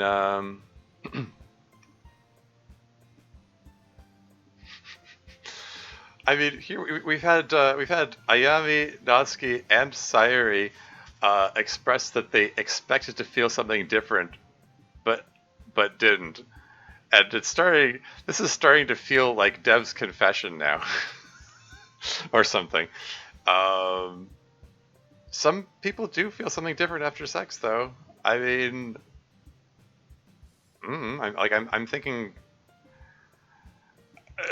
back to my first girlfriend and my first time doing it. It felt pretty special to me, but it was I mean, it was different circumstances, I suppose. But uh, I mean, whether you feel something special about it or not, it's not wrong either way. You feel what you feel. Um, so a lot of the things that happen in season 4 are autobiographical, but my college experience, this part is not. Yeah. Hmm. Yeah. You got to write what you know. Um, yeah. I don't know. I. I'm just gonna move on. Expected to feel something different or significant, but didn't. And I think that there was a part of me before it happened that realized maybe she was so eager because she was hoping it would make her better, and I was afraid of disappointing her, maybe. But luckily, we talked about it after, and we started to understand pretty well. Anyway, yeah, I felt a little weird about it in the lead up, I guess. I didn't feel weird about it in the moment, though, or afterward, or since. I'm glad it happened. It really brought us closer. And I'm glad too. Plus, like, MC's really hot. Like, okay, that's probably a good place to stop with emails for today. Monica's blushing now.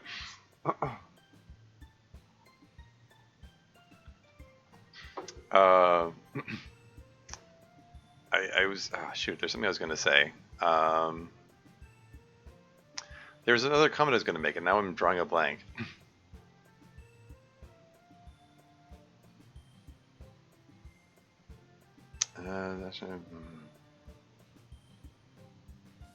Oh yeah, I remember what I was going to say. No, there was no comment about the possible. Like, I wondered aloud at the time, because this would have been at the end of season 2. I wondered aloud at the time if Sayuri deliberately locked themselves in the equipment room in the hopes of making something happen.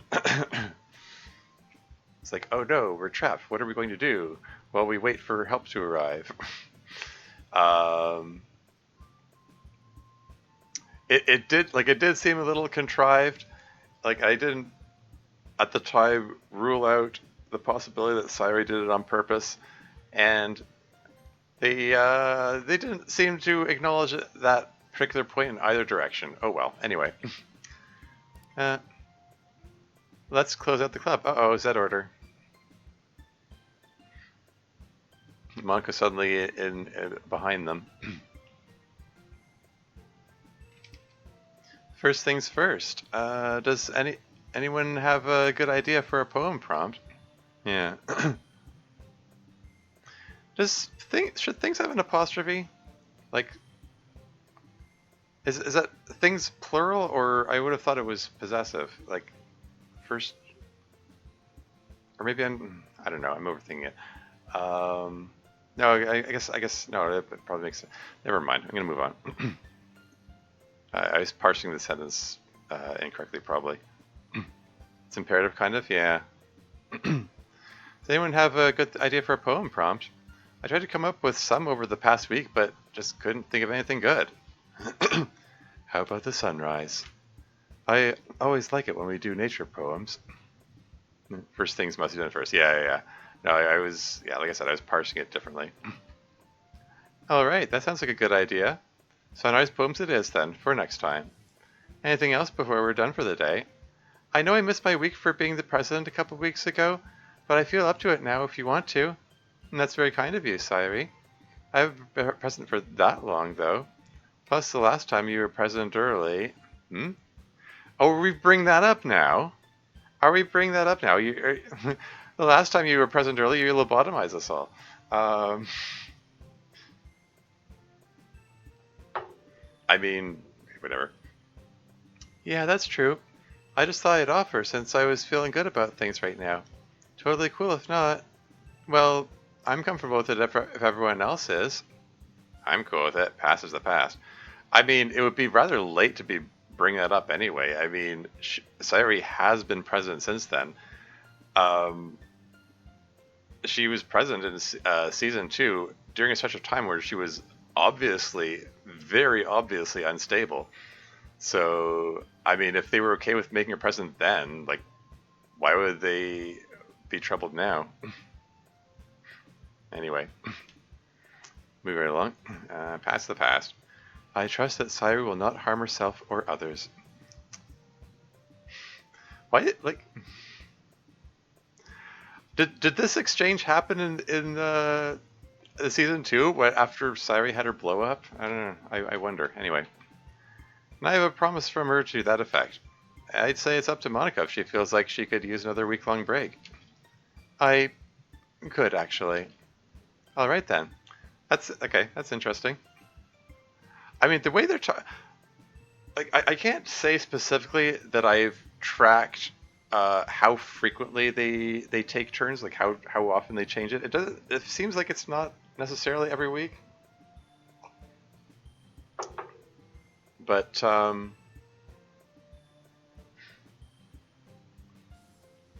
week-long break. I thought these were 2 weeks, but okay. I guess there's some time dilation happening. What was I gonna say? Like the way Monica, the way it's phrased here, I ... could actually from Monica. I kind of wonder if that's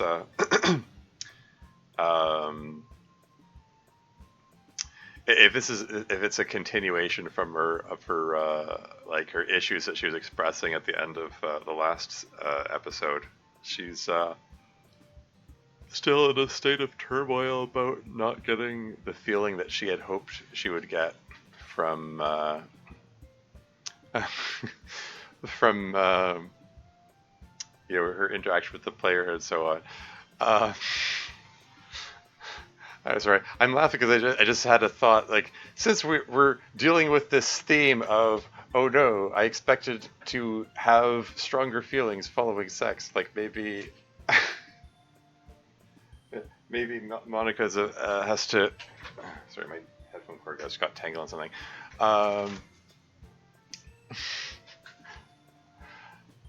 Maybe Monica needs to ignite her own spark. I don't know. I'm gonna move on. All right then.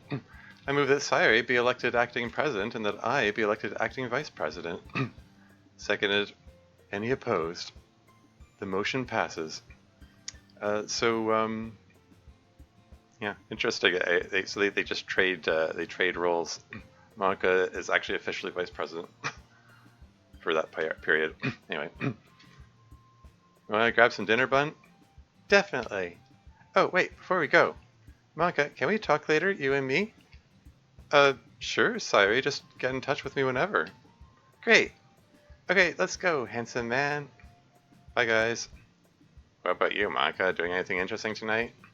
No, not really. I was probably just going to study for a while and then go to bed. Man, that's no fun.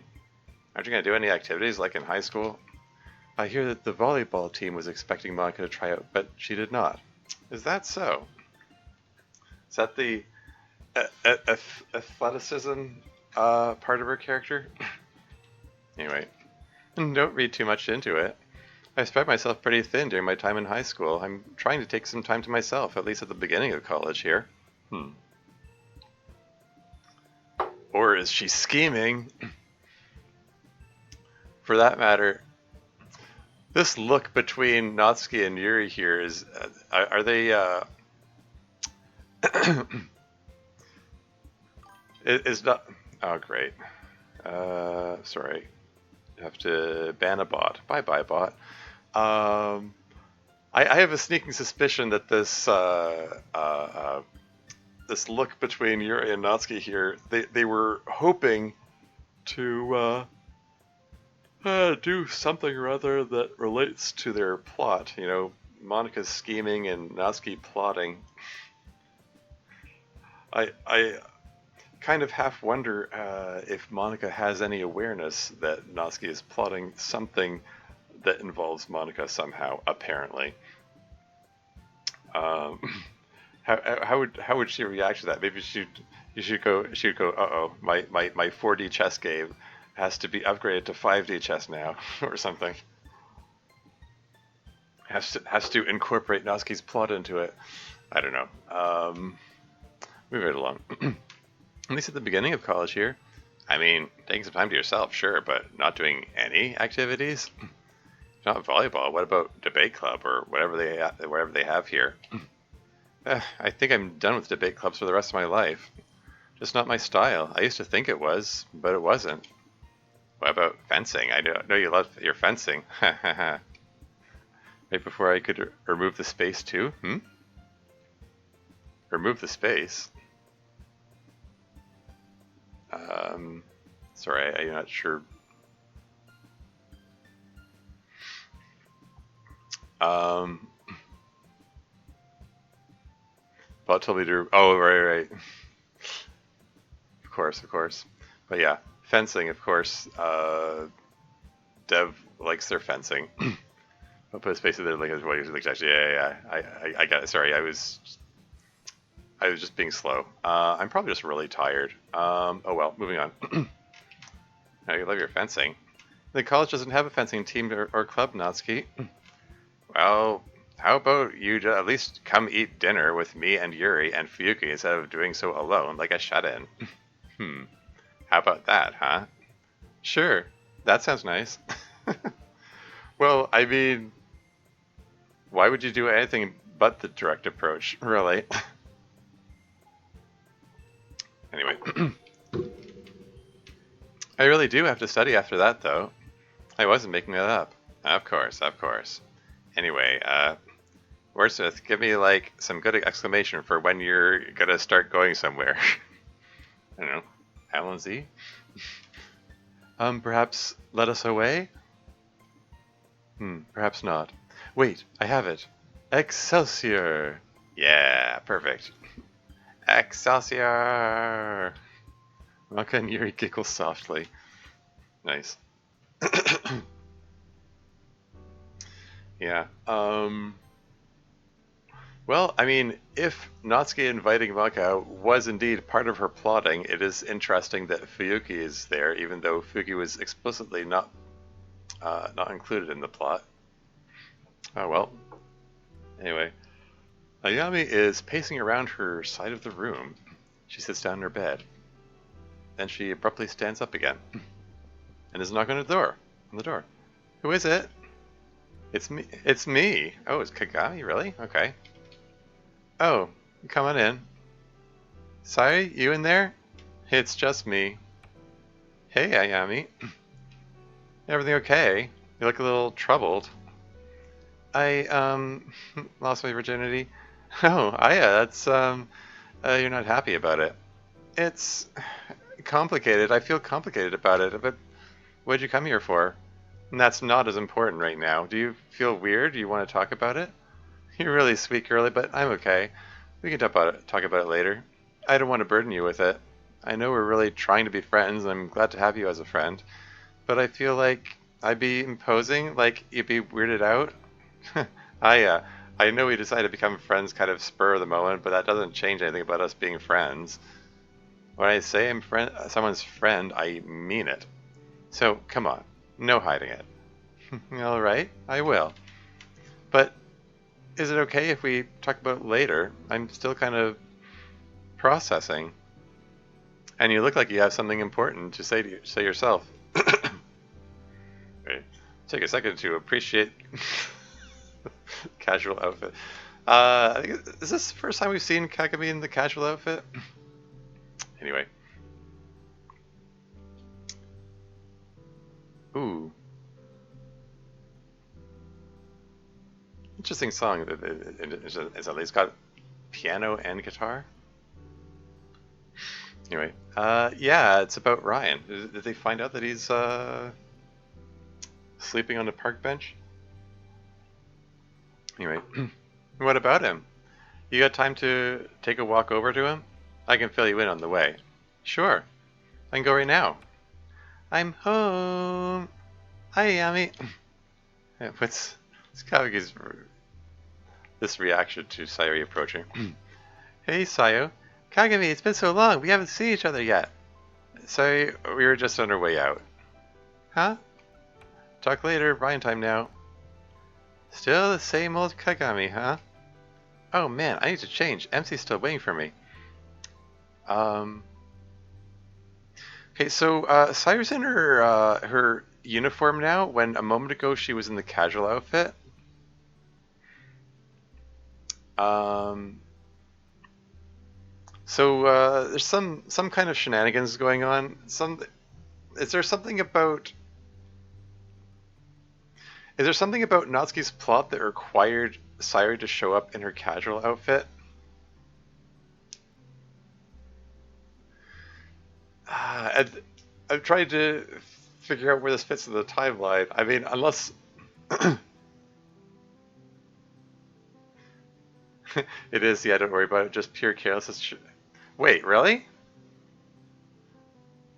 Are you saying that that's an error? Like she was supposed to be still in her casual outfit?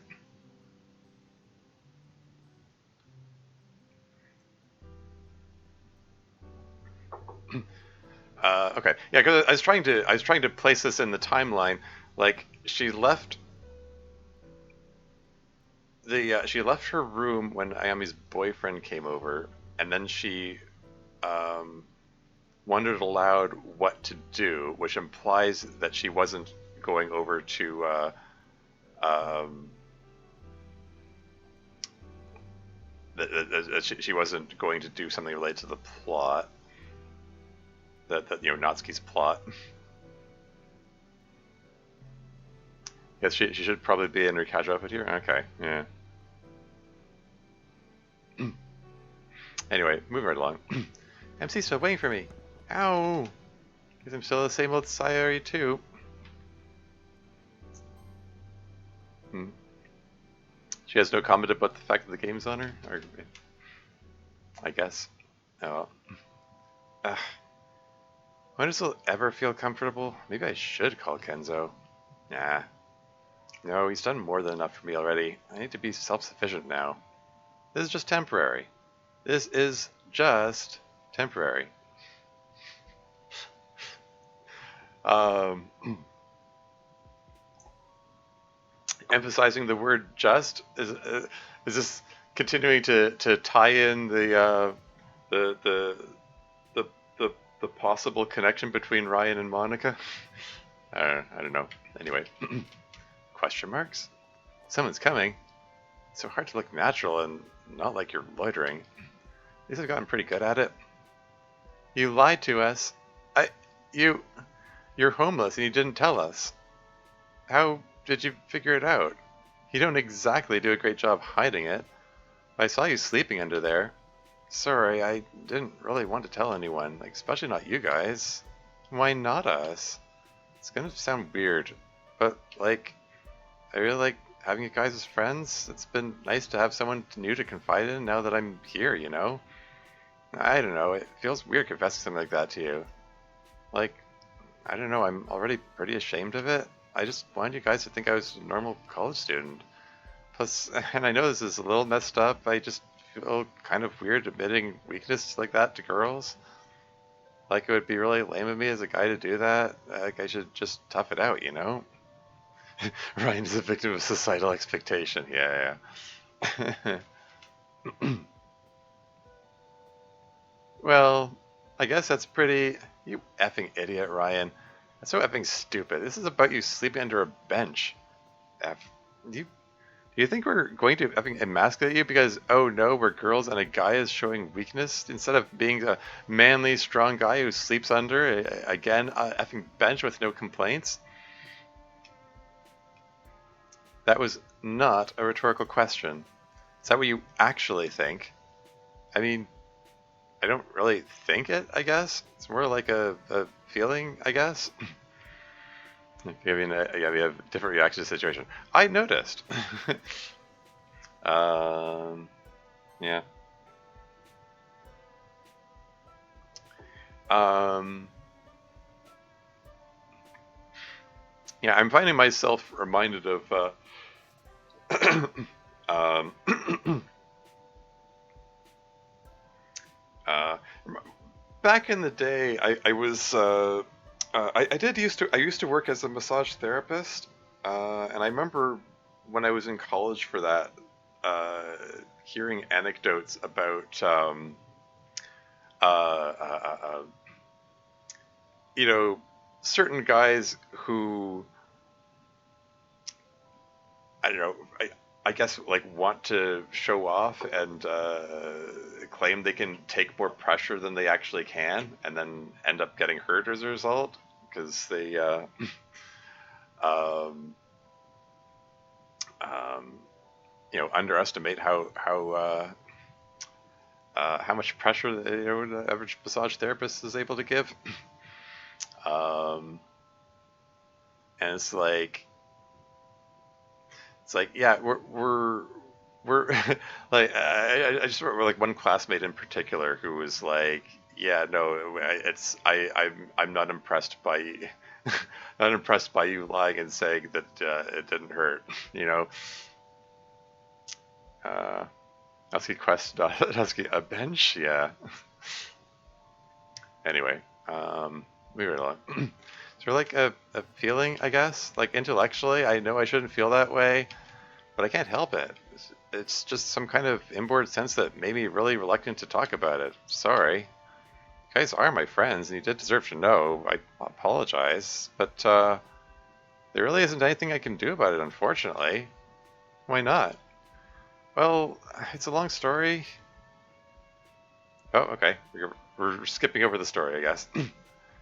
But why not stay with Kenzo? Or hell, one of us, at least temporarily? Probably not a good idea long term, but I know you're trustworthy. Just no, I'm definitely not hiding out in a girl's room. As for what? Did he just defocus while it's still his line? That didn't look right.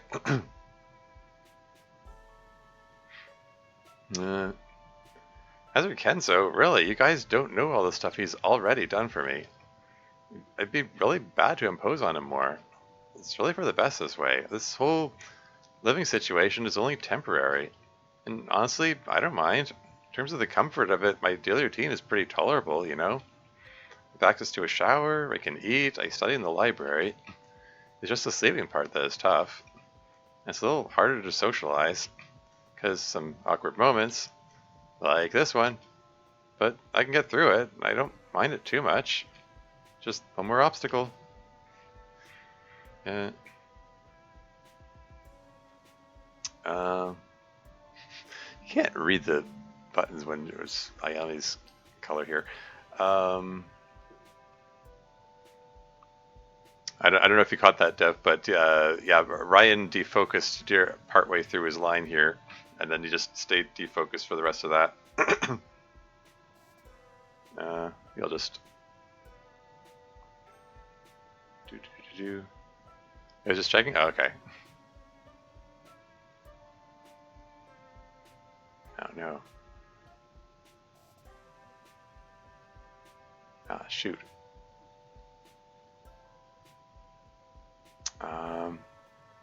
Darn it.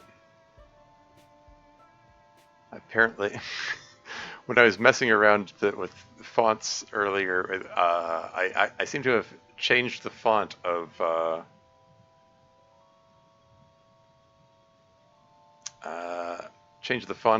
my of Notepad, and I don't remember what font it was before. Now everything looks weird.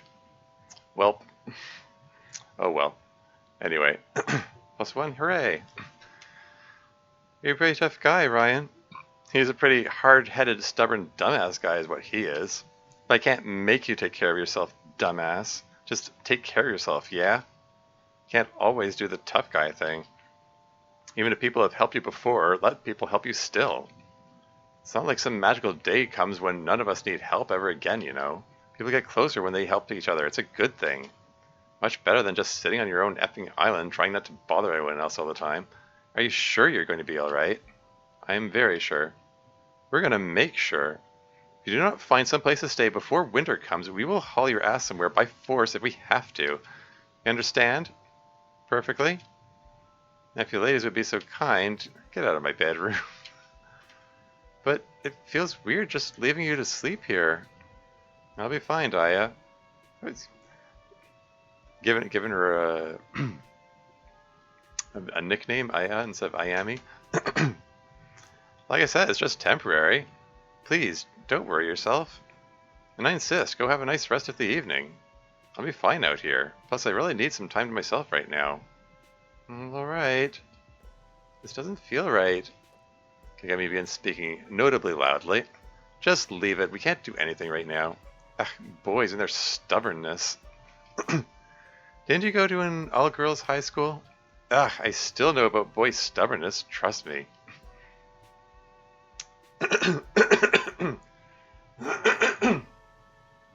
Yeah, what are Kagami's impressions of MC, her brother? I wonder. There's a strong indications that she has some kind of special dislike for him that maybe goes beyond sibling rivalry. We don't really know. The last episode, or was it one of the last two episodes? There was a scene that opened with Kagami, Ryan, and Ayami in the restaurant, and Kagami's comes into the scene saying, and that's why I have so many problems with MC. um, and just kind of wonder, like, what problems does she have with him? Is it something to do with stubbornness? I would have thought that MC was just sort of like kept to himself for most of their life. I can't find a way to make us about talking shit about MC. Yeah.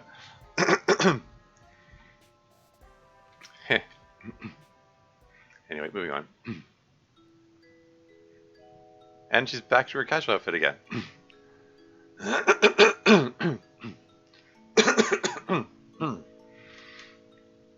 That was fun, Sunlight. Thanks. It's nice to pay for you sometimes. Sorry I didn't focus there.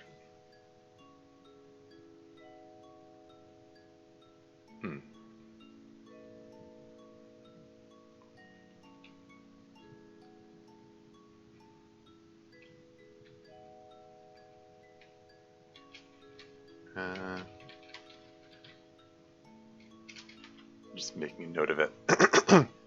Because said she does? Oh, okay. Oh, then she must have already been in focus. Yeah, now that I see her defocus, I think both of them were focused right from the beginning of the scene. I'll bet. You sure you don't want to come in and stay a while? +1, yeah. Hey, another +1 for me. I want to, but I can't. I've got stuff to do. Oh, stuff to do? What, for the plot, or? I mean, she did say she wanted to talk to Monica about something. Anyway. Yeah, I've forgotten. Yep. Alright then, Bun. Good luck. Be sure not to stay up too late, alright? I won't. And off she goes. MC regards his bed. It'll probably be fine, right? Can't be every night, I think. MC starts to change for a bit. Every night referring to the dream, I suppose? Or, I mean, since we're just talking about sex so much in this episode, is he saying is he saying he can't have sex every night? Anyway. Could be one or the other. Either or. Anyway, moving on. MC starts to change for bed. Besides, now I can just stay awake forever and ever because I'm a scaredy cat, right? Okay, I guess he is talking about the dream.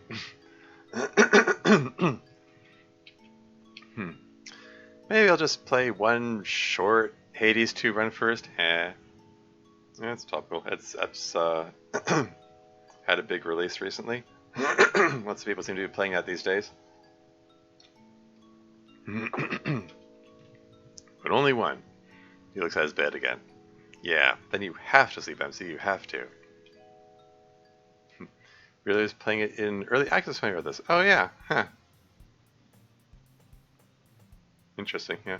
It was very timely for the 1.0 release, yeah. Yeah, I have a friend who was playing a lot of it when it was in early access. Anyway. So then, out of the blue, she just says, it would be better if fish could walk.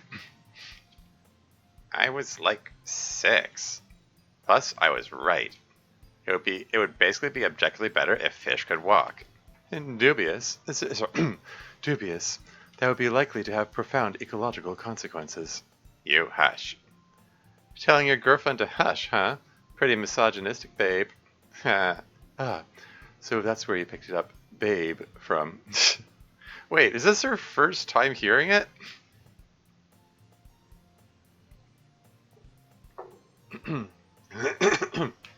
I mean, Fuyuki's been addressing Natsuki as babe all along.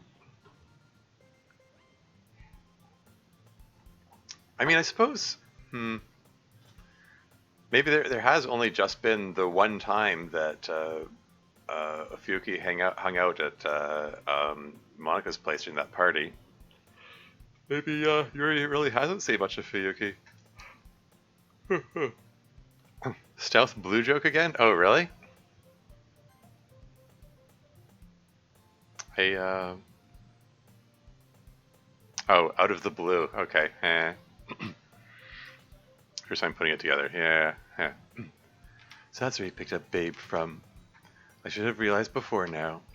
I do not just copy my sister. No one said you did, except you. Hey, hang on. Sayuri's texting.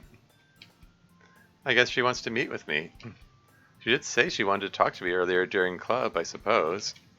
Well, it's about time to go anyway. It's been lovely, but I should probably drive back.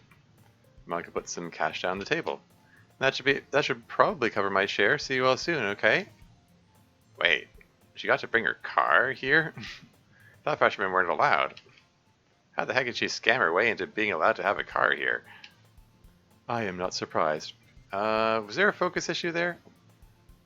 Natsuki didn't shrink when we switched to Yuri's line there. Sort of keep harping on that. I just stuck in proofreading mode and stuff. Anyway, I am not surprised. It is Monica, after all. Focus fixed. Yeah. She's nothing if not resourceful and persistent. Well, chin up. I've got my car here too, and I'm happy to give you a ride so you can be safe from the terrible fate of walking for 20 minutes. I'm parked a little ways away, though. I'll go and grab the car. You lovebirds stick around here, and I'll text Natsuki when I'm out front. Sounds good. Again, she didn't focus. She didn't focus on their line. Or she was already focused. She just didn't defocus for the previous... Okay, whatever. Anyway. Thank you, Fuyuki. I appreciate the consideration. You're welcome, Yuri, but you really don't need to be so formal. You're banging my sister after all. I didn't, She's gone, babe. She can't hear you. Pretty sure she said that just to fluster you. Well, she succeeded. Hey, by the way, thanks for earlier. What did I do earlier? Back when Monica thought I was acting weird during club, you covered for me. Well, it was rather easy. You really do act suspiciously for no reason a good bit. I mean, yeah. So it was easy to convince Monica that's what you were doing. Speaking of which, everything going according to plan? So far, but we'll see. Indeed we shall. Sis is out front. Well then, let us alight. No Excelsior this time? Yeah. You effing nerd. Thank you for saying that. Oh, you're welcome.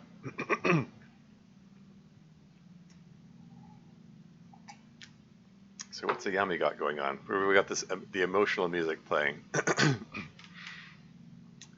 Okay, Yami, you're going to study, and you're going to go to the old library where it's quiet instead of the busy new one. Going to stop thinking about whether you've ruined your life forever. That's a drastic reaction to the whole virginity thing. Like, oh, come on. Oh, is this where we're going now?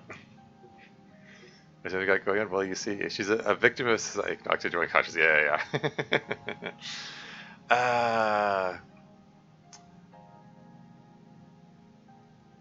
Okay. Yeah, fine. I get it. You know, the whole virginity is a big deal for some people. It is a societal construct, though. I can't emphasize that enough. The whole concept of virginity is a societal construct. It isn't a real thing. It's a big deal to some people, but it doesn't actually mean you've ruined your life. Because for whatever reason that she's going to attribute to it, like if it wasn't what she expected or wasn't what, I don't know, what she wanted it to be for whatever reason. Anyway, moving on. Or whether anyone will ever really love you. No thoughts of boys will be allowed at all. Only calculus and chemistry. I hate general education requirements. I passed this stuff in high school. Why do I have to take it again? It's so hard to focus right now. I really don't want to think about it. I can't help it. What does this mean about me? Am I broken? Is he broken? Did I break him? No, that's silly. That's super silly. We're both super fine. It was just weird, that's all. It's supposed to be weird at first. Nothing wrong with me. There's nothing wrong with me. There's... Oh. Man. Calculus is hard. Like, really hard. Hey there. Need any help with calculus? Oh, is she about to seduce Kenzo now? Oh, and Kenzo once again manifested a question mark. Anyway. I did pretty well with it in high school. Oh, hey, Yami. Don't think I've seen you since we graduated. Might need help later, but right now I think I'm doing okay. Making progress, just super slow. It's mostly just a lot of work. Not this for 2.5 hours. I feel like I've made half the progress I wanna. Well, no wonder you're struggling, hun. You need to take a break. Otherwise, you'll wear your poor self out. Why don't you come hang out with me in my room? She she having a moving fast moment here. I mean, I don't know. Okay, moving on. I have snacks. How you can find ways to keep your mind off of calculus. You know, does Ayami know that Kenzo is Sairi's ex-boyfriend? Because this could cause some friction if she brings him back to their shared room. Just saying. She does not know that. Spoiler step. Anyway, no, okay, well, moving right along. Find ways to keep your mind off calculus. Did you have anything particular in mind? I did. But oh, where are my manners? This is a library after all, and here I've been talking so loudly. Let me whisper it to you. Amy slides very close to Kenzo and whispers something directly in his ear. So, so what do you say, big boy? Your sort of thing, maybe? Well, wow, I'd really be lying if I said it wasn't. But, sorry, I'm gonna have to explain something really embarrassing and personal to me. A while ago, this girl asked me out. I was kind of excited about it. She was gonna be my first girlfriend, but then it turns out she had some issues and just wanted to go out with me to push this other guy away. Okay, so he's confirming that he's talking about Sairi there. Oh, hi, Sairi. Yeah. That's terrible. I'm sorry. You know, I just give me a second to finish. I promise it won't take long. So anyway, she broke up with me pretty soon after that, and I was like, man, sorry. I tried not to think about what he just whispered. Yeah, I was kind of bummed out, and I realized that I did it by just jumping into what someone asked without really knowing them. Oh, Kenzo having some introspective moments here? And I was like, man, Kenzo 225, wise words, yeah. I mean, at this point, we're season 4, like, he's talking about events from 3 years ago. It's been 3 years have elapsed in game time, supposedly. Right? Yeah, okay. Anyway. Or developing feelings in advance, you know? Character depth in my Kenzo? Yeah, I know, right? We're like, we'll see. Turns out that kind of relationship with someone is complicated. You need to be like, I don't know, You need to know more stuff than I know, I think, like maturity-wise even. So I told myself, hey, Kenzo, when in college, there's probably going to be a lot of the same going around. And that would be fine, except now I feel weird about it because of what happened, you know? So I think for me not to feel weird, I should probably say no. Oh, hmm. Does this imply that he was okay with casual sex before? But, I don't know, anyway. Or at least I'm not yet, maybe. Although I really wanted to say yes. Something to do with you. You're, like, super hot. For real. For real? Yeah, time loop and all. Yeah. Kenzo would say last year, though. Okay, fair enough. Ad break in 4 minutes. Can I wrap this up in 4 minutes? I'm wondering how much of this is left. I'm in a weird place in my head with that kind of stuff right now. So nothing wrong with you. It's just me. Sorry. That's fine. Doesn't hurt to ask. A girl's gotta shoot her shot. That's totally understandable. I get it. Take care of yourself first. I'll be around if you change your mind, handsome. Ta. Wow. She seems nice. Anyway, calculus. Calculus. Don't think about what she said. Nothing's wrong with me. Nothing. What is it? What's wrong with me? Why?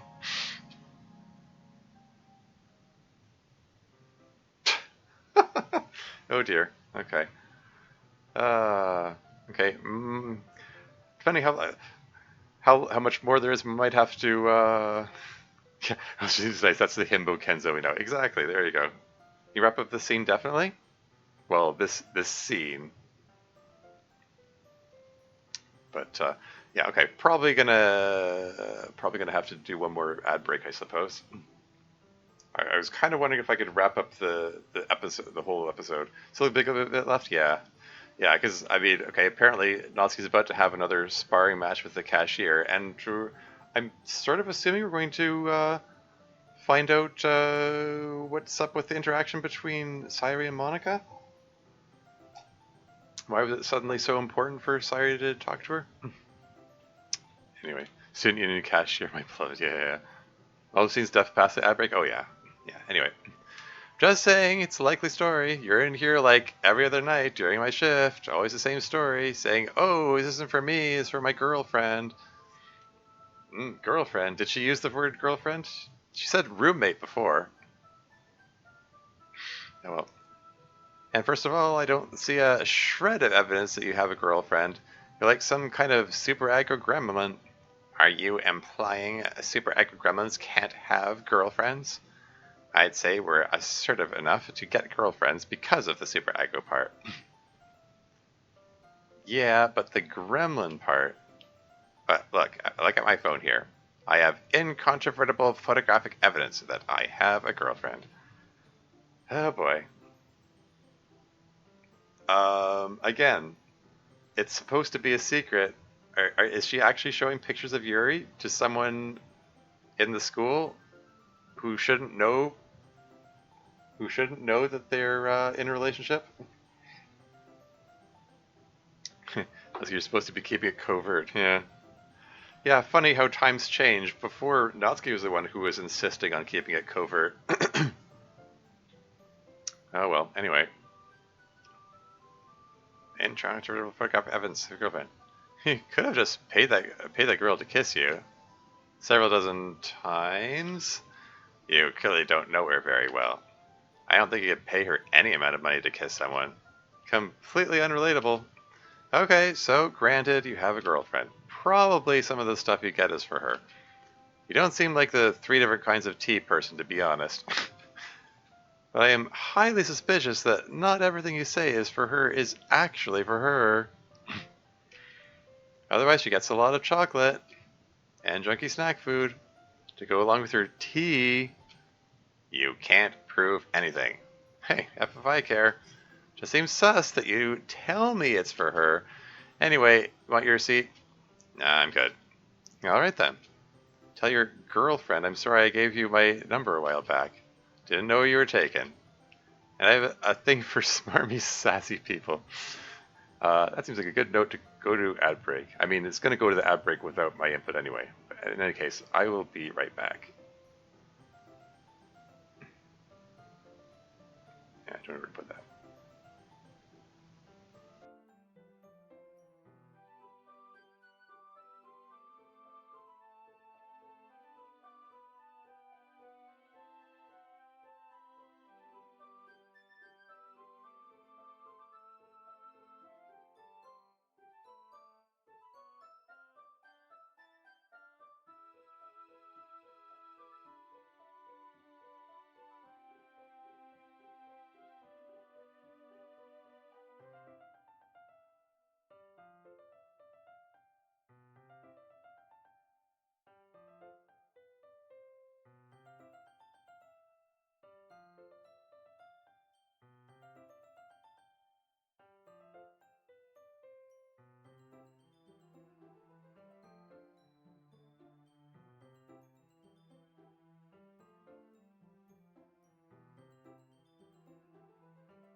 And I'm back again. Yeah, ads, ads, ads indeed.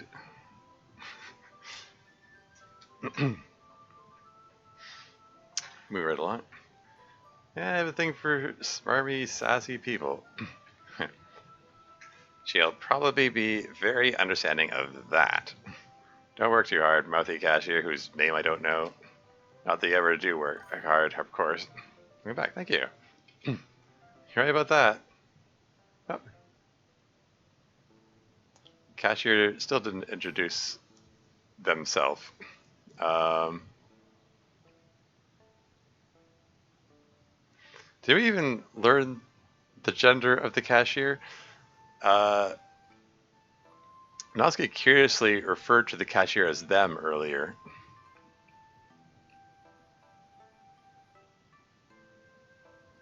Did, I don't know. Anyway, back to Natsuki and Yuri's room, and is this a new song? I haven't heard this one before in this, I think. Oh, by the way, thanks for airing it out in here before I got back. Hmm? Oh, airing, oh yeah, because she's burning incense again, I guess. I can still smell the incense a little, but it's nice at this level. Gives the room a very fancy vibe. I'm trying to be sensitive to your smell palette. I appreciate it. So anyway, yeah. Cashier is kind of a kooky person. They sound very interesting. Yeah, see, you're still using they.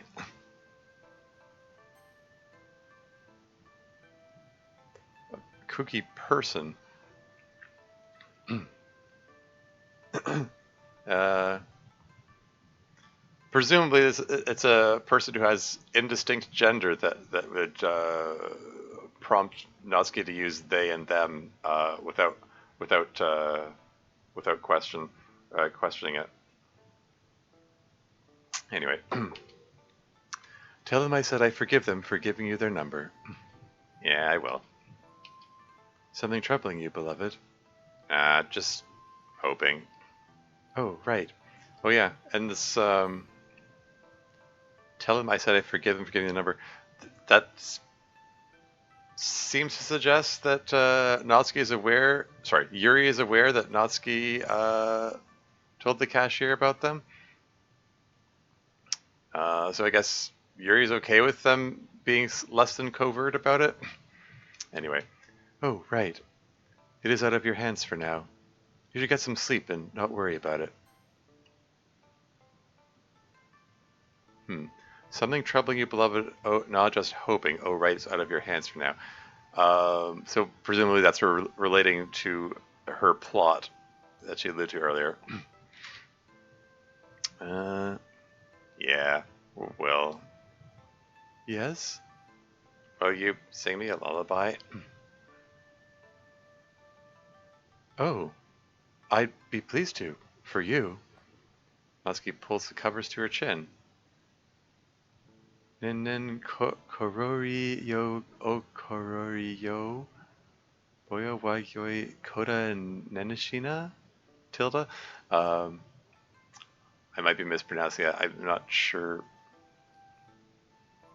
I have no idea what tune goes with that. That's cute, though. Natsuki wanted to be sung a lullaby. I'm really grateful that you came to talk to me, Monica. Yeah, again, so there...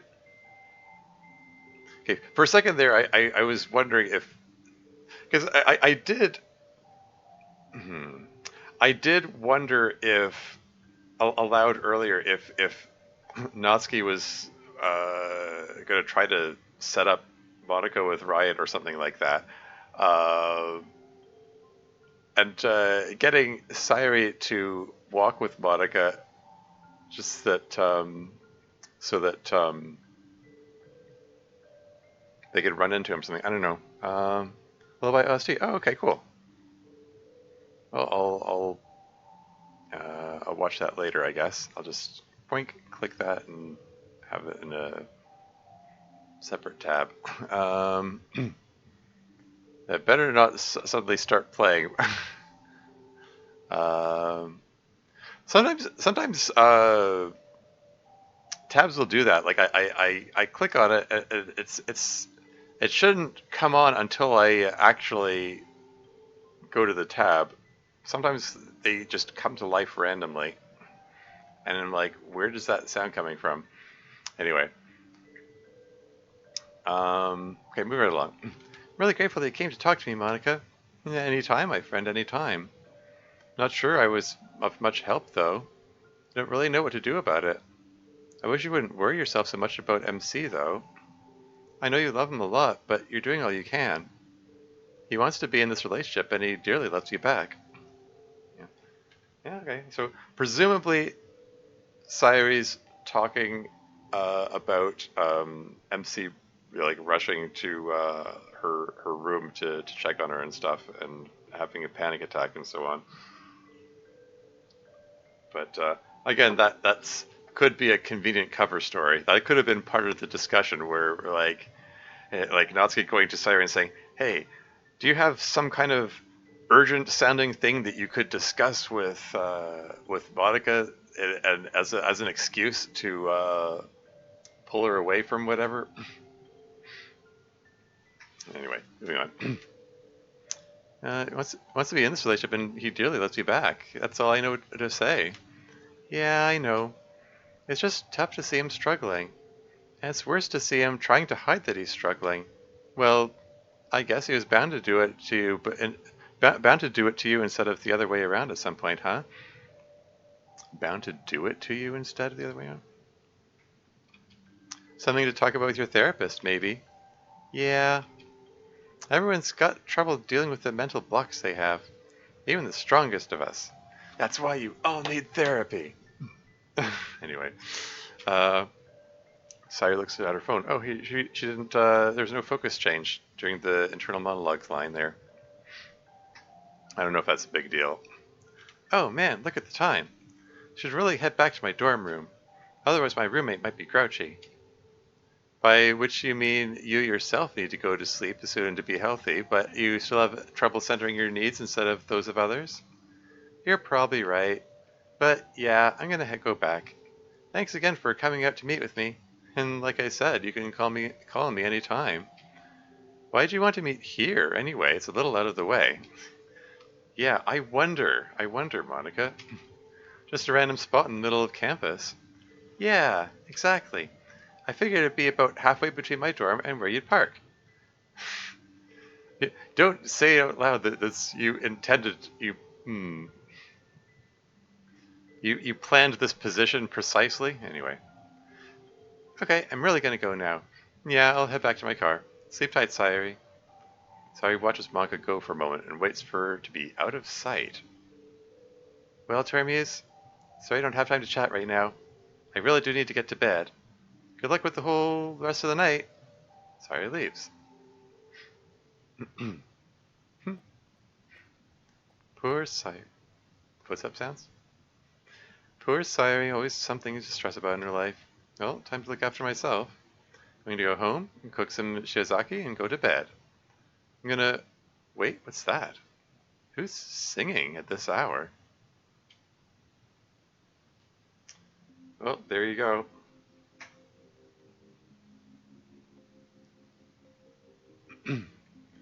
So,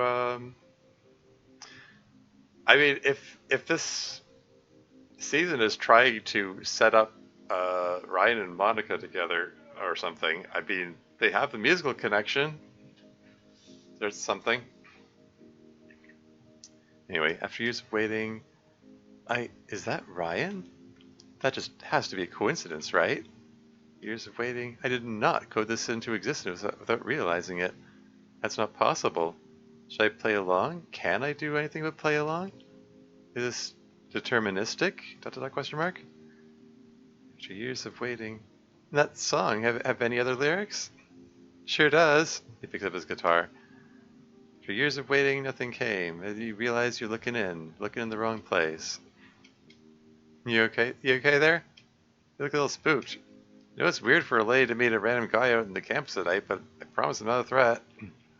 And believe me, I don't consider you a threat. And anyway, I wouldn't have come to listen to you if I thought you were. So basically, I think you're a reasonable man. Hey, you know the song? I do. That's my favorite band. I was just kidding you about the lyrics earlier. I'm assuming that there was a Radiohead reference then. Uh, sorry, I'm not familiar enough with Radiohead to get that.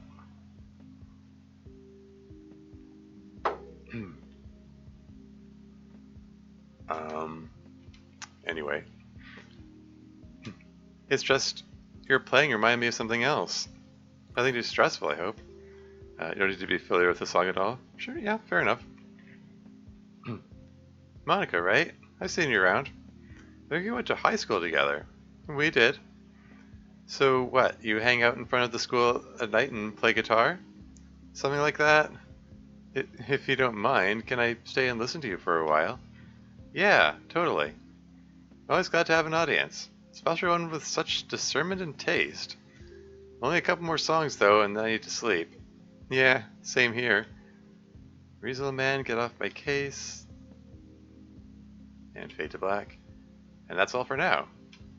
The emotional Ayami theme is a free use song by Autumn? Okay. Kamiyuda is a Japanese folk lullaby in the public domain. Very cool. The theme you're listening to now is by Empire. Oh yeah.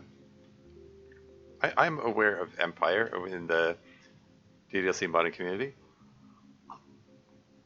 Any backgrounds are by Minical. Full credits are always available in the credits.txt file in the game folder.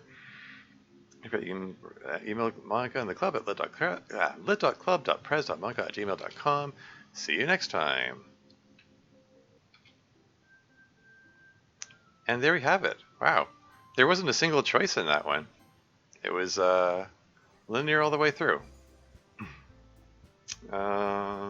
No, that's not a complaint, just an observation. Well, there you go. There you go. There you have it. True. Yeah. There was not a single choice in that one. Yeah. So yeah, what can I say about that?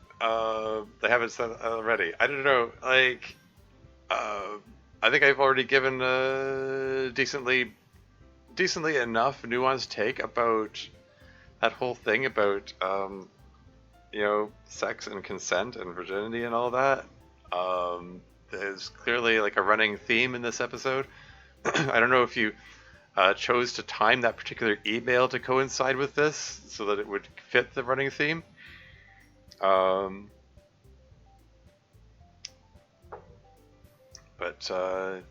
yeah, I mean, I don't know.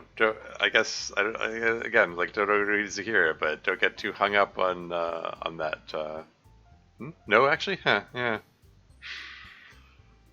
Yeah. I guess just don't get too hung up on uh, worrying about feeling the right way, or feeling pressure to do it if you don't want to, or vice versa, I guess. Don't generally choose which emails get put into particular episodes. Ah, okay.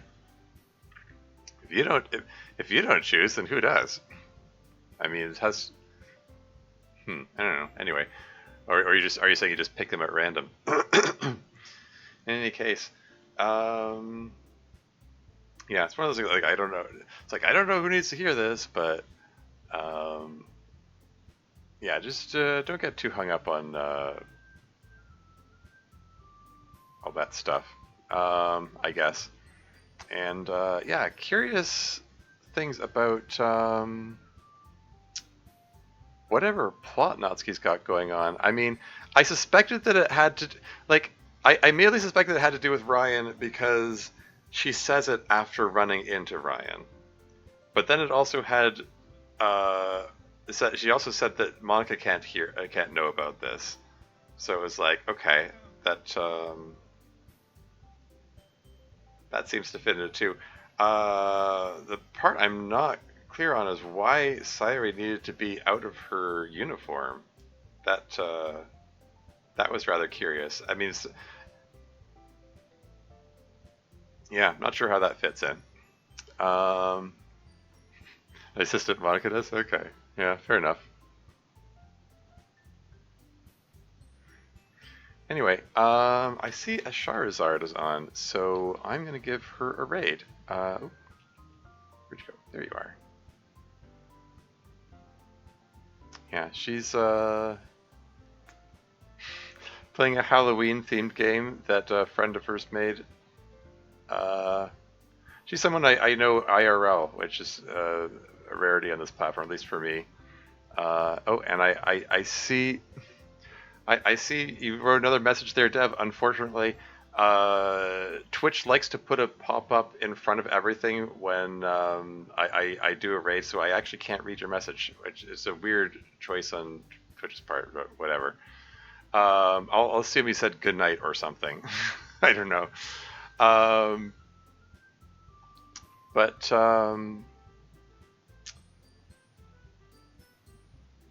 sorry, I'm drawing a blank. Yeah, so got the whole episode done in one session. That's cool. Yeah. Looking forward to seeing where things go. Hopefully, Ayami resolves her crisis, and hopefully everyone gets therapy. I don't know. That's all for now. Until next time.